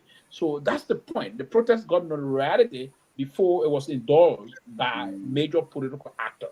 So versus this one, there's no major notoriety, first and foremost. Those that are doing the protestation plan, they are all very conflicted, seriously conflicted, and got some serious reputational problem. And so to have a reputational problem and you conflict it versus other people coming to be deployed to bring split in the camp will just be an easy route for the government. So I will be very surprised if this protest were to succeed. Even 15% of what the COP did in 2019. So 2019 or 2019? Yeah, 2019 or 2018. 2019. So I will be totally surprised. But again, this is as a result of what we even preparing for now. And Jim, I will end here. There is this growing system that we've been pushing in the country time past, that the tailway will have to do this, but we have to be very strategic if we were to move to be successful in doing these things. And again, we talk to other people. It's not about morale, sit down, stand and blow. No, it's not about morale. It's about structural planning. It's about the appropriate forces aligning at the appropriate time and doing. It's not about personal interest.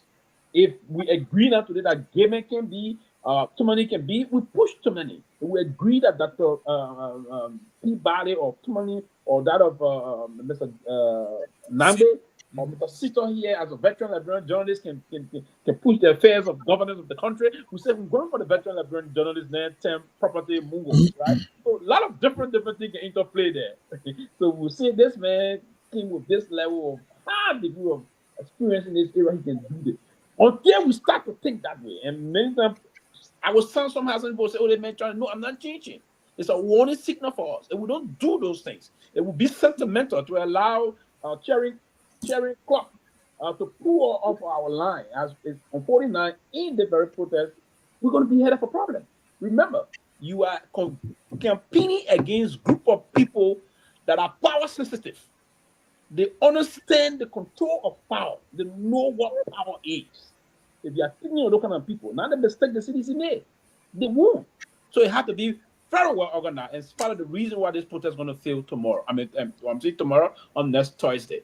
The reason is simple because we don't have a clear agenda as to what we intend to follow and how we intend to go about those things. The meandering is too much. The bickering is too much. The backstabbing is too much. When do we disengage from those tendencies? Is the time that we'll succeed in coming to a result. Other than that, it's not going to be a result-oriented protest. Trust me. Wow.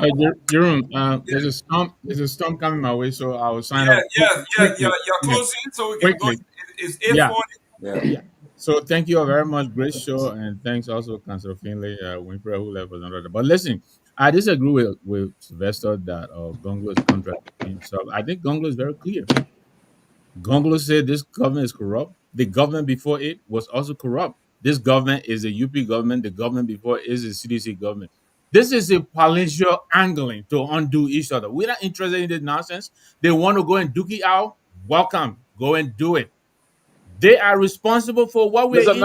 Mr. Nambe, quickly before you continue. Listen, Gongloe is an important voice here, Mr. Nambe. For Gongloe to say he disassociates himself is a blow to the protestation. Well, because he doesn't. I agree. That's why I'm frustrated. For him to He does. now he will remain just quiet. The best way to do it about Gongloe is part of. Do you know it's part of the regime plan to destabilize this thing?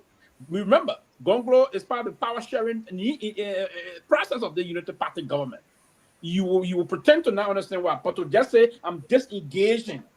Do you know the implication of that? It's a blow and a slap to the face of those guys that are playing this thing. On a serious note, I'm disappointed in that.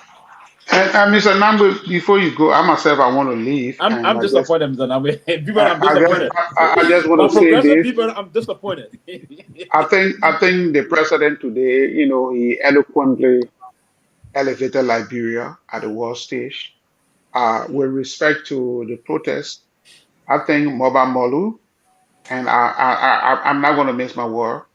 He's not a credible person, and the fact that also Gonglo has distanced himself and other active stakeholders in the country have distanced themselves from the protest. I think that's a good thing. Look, if we want to move Liberia forward, we have to be credible. We have to deal with people who are credible. And we all know the history of Moba Molo. He's a self-serving, self-centered individual. He's only doing this for his own glorification. And so for this reason, I don't think this protest is going to yield any result. So gentlemen, I want to thank you guys for giving me this opportunity. Mr. Sika, And before you go yeah, somewhere,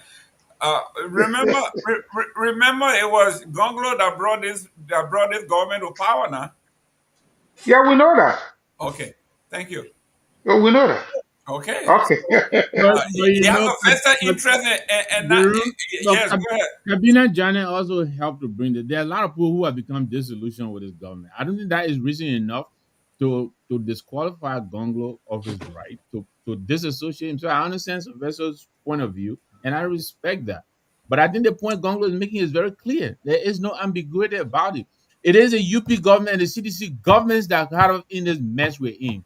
For over 20 years, the guys squander our resources. Look, to be called to serve your country is beyond supernatural for us humans. It's a sacred thing, and they abuse it from Ellen time to Boaka time to Buya time and now Boaka time. So if they think this country is so bad and they want to protest, let them go ahead. Let them show how to fix it. Maybe CDC this time have seen they've had a hallelujah moment. They now understand how to fix it. Let them come and tell us on July 17th.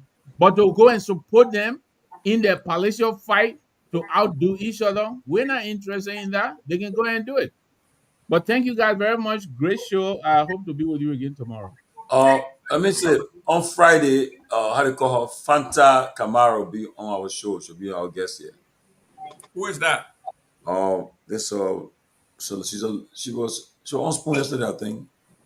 She's an advocate. Is she with she's an advocate? Okay. Yeah, she's been. She really said a lot of stuff yesterday, and she'll be sharing her perspective on several issues. I spoke to her, and Okay. I think she's scheduled. Friday would be a great time to see another strong woman out here advocating. Yeah, she'll be here. That would be great. She's a very eloquent advocate. Yeah. I know you called Gongloe. Oh, yeah. I got to talk. Go ahead, sir. Listen. The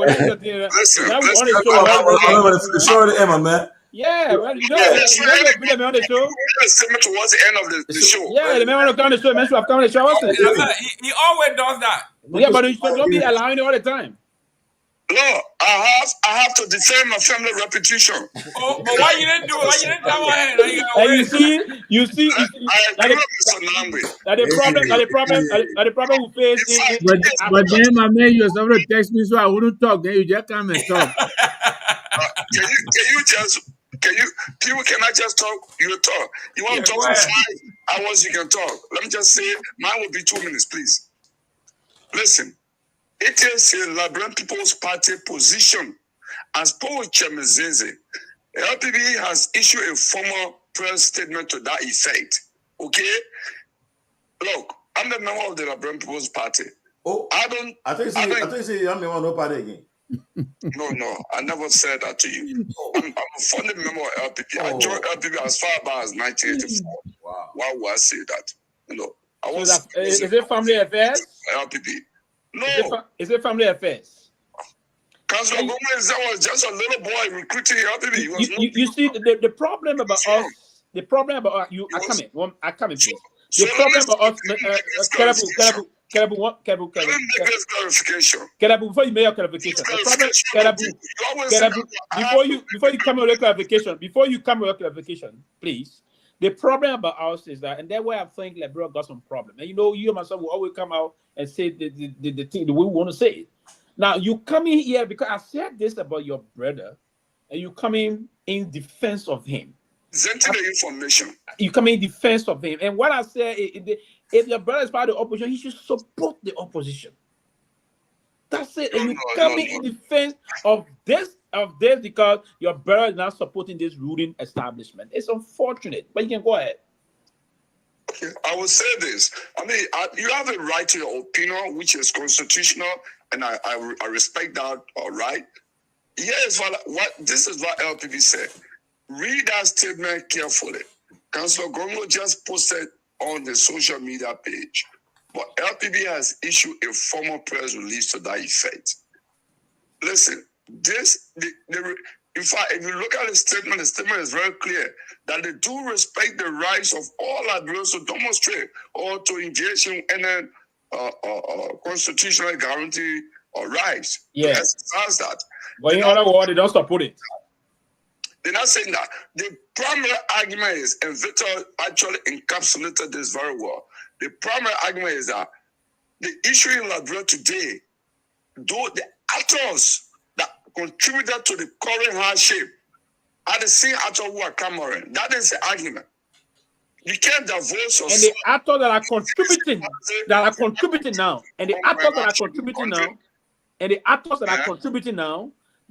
contributing now, he's trying to back them. How do you just oppose that? So what he's saying previous actor and current actors, he can't be between them. I mean, I think Victor said this better than I'm even saying it. But then how will he advocate for the people?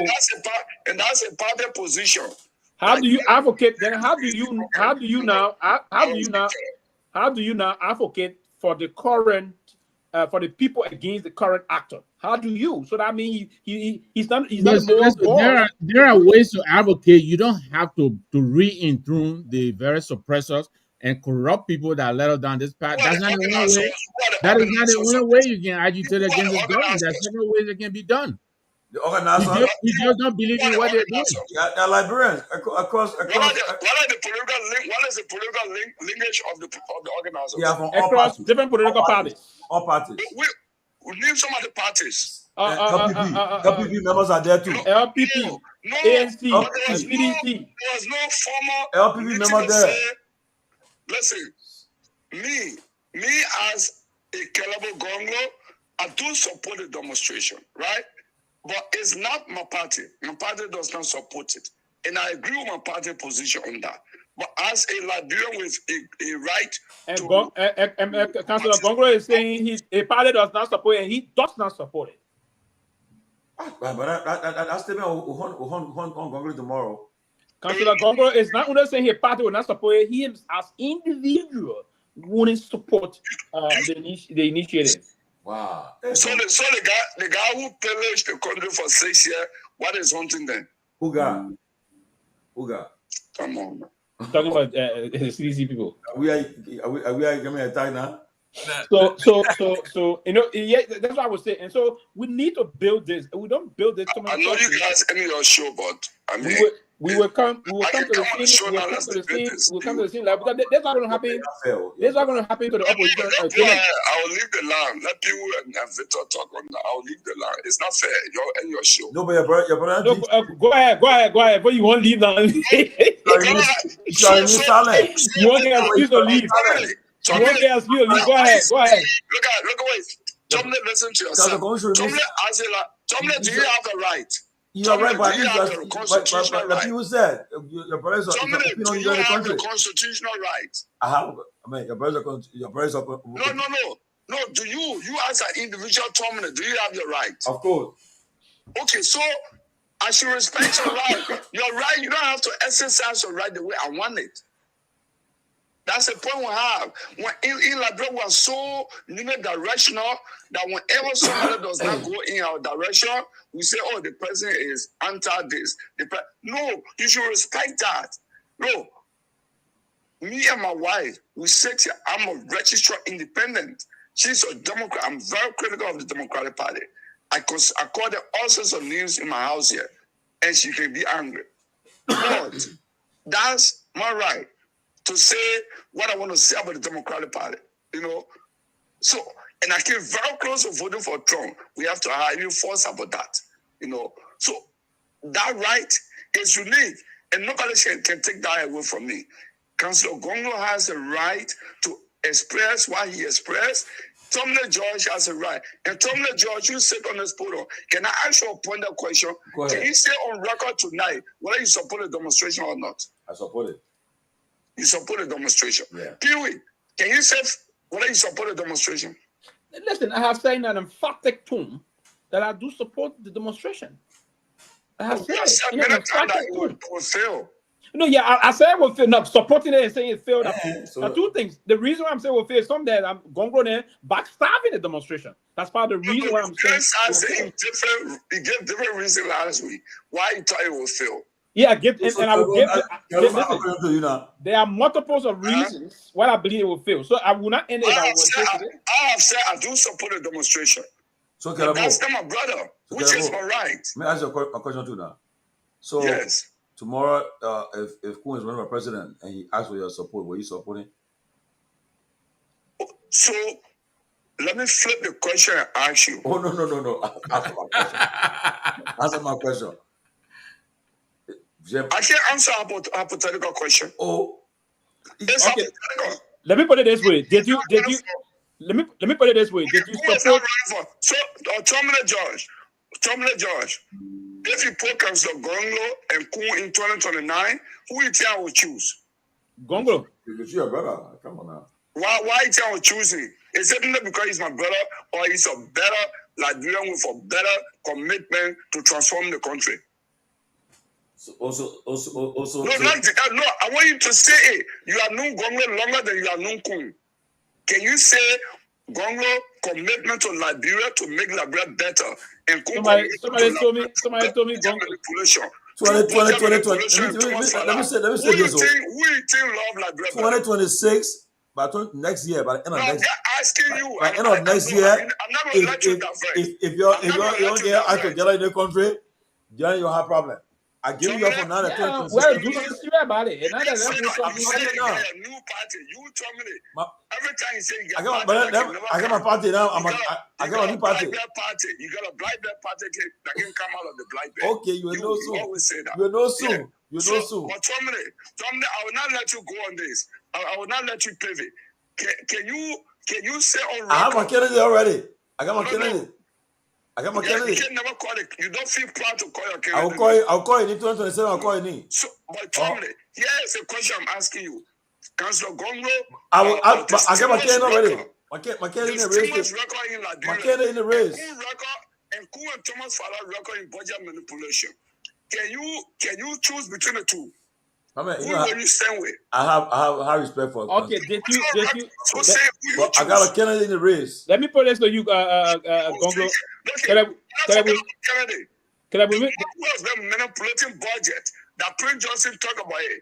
That everybody knows it in Liberia.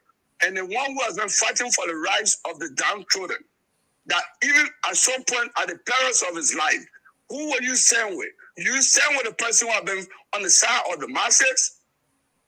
No, listen. If there's a cool, and let me say this to you. And I mean, before I answer that, let me push it back to you. Did you indulge your brother? I asked you, though. I asked Tomalin. But I got my candidate in the race already. Wait, the man say guy can't already in the race. I'm saying to you,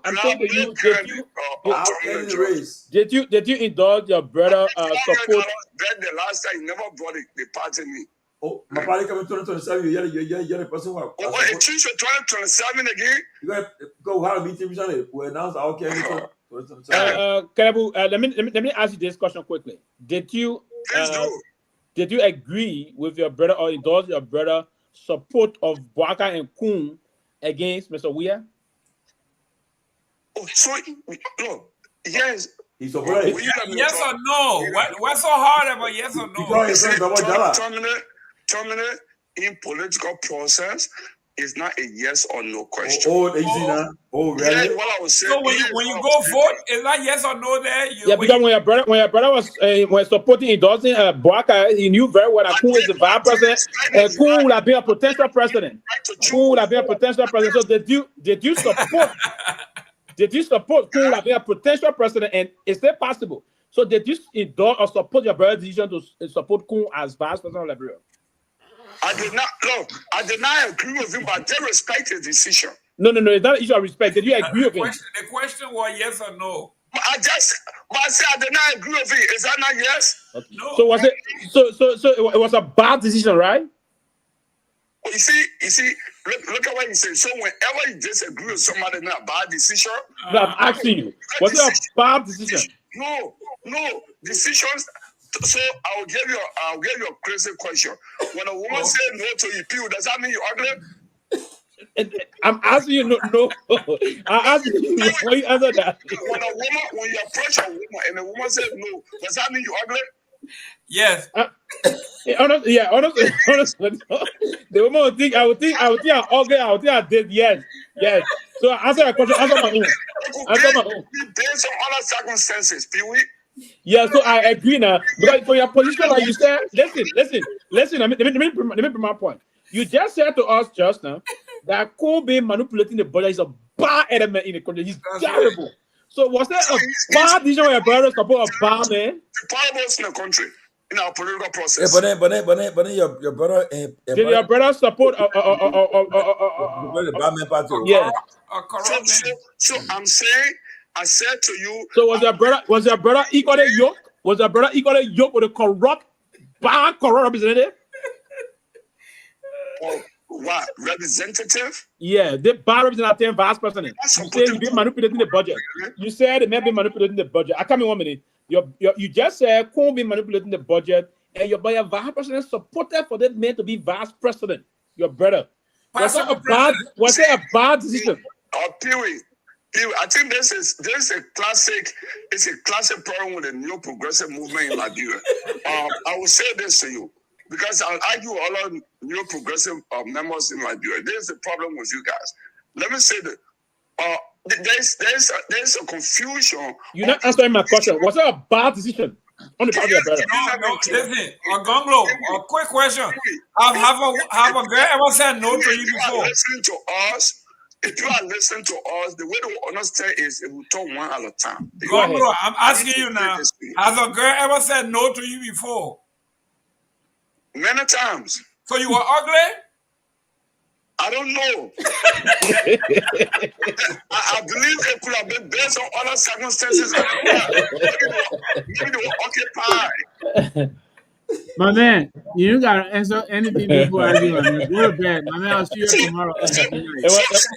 It's not look like guys. You don't want to bring people's party prayer statement. He don't want to say. He want to say it was a bad decision about it, brother. Now the person can say it was bad decision. Yeah, you know, like he want to avoid. He want to avoid criticizing his brother openly, right? But if a different person, you're going to say it's a bad decision. Listen, the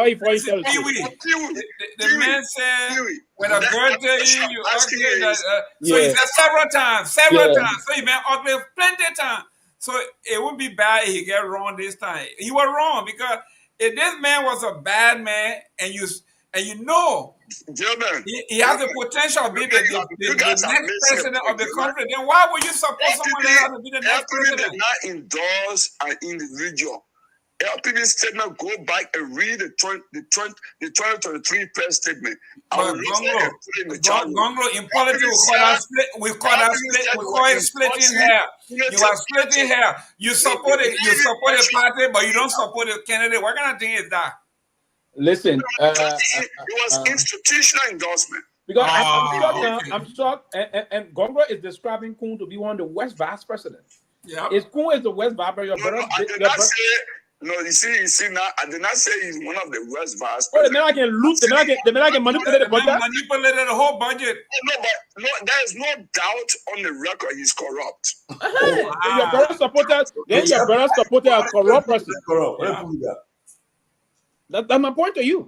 Material possession, a wealth possession can never come from his salary. And your brother knew this and supported him. Was that a bad decision? Tomalin, you been to a house in Ganta.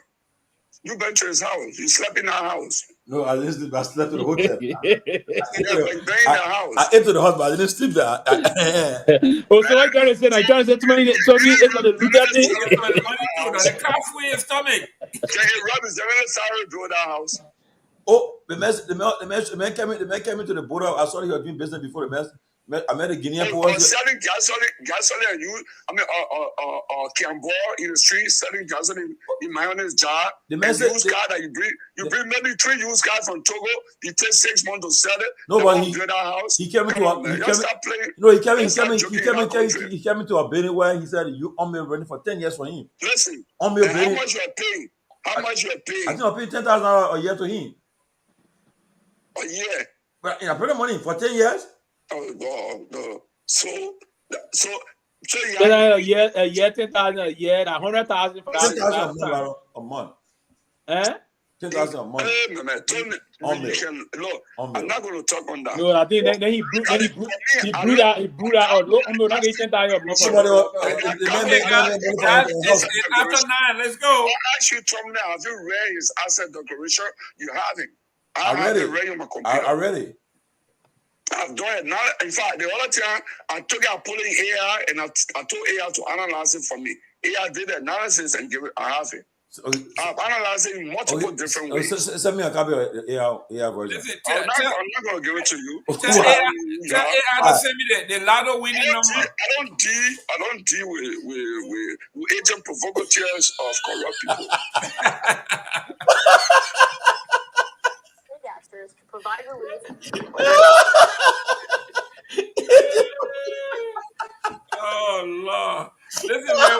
Listen. We ended the show on a bang. What is that, Jenna? He said you don't do with agent provocateurs of corrupt people. You guys are agent of corrupt provocateurs.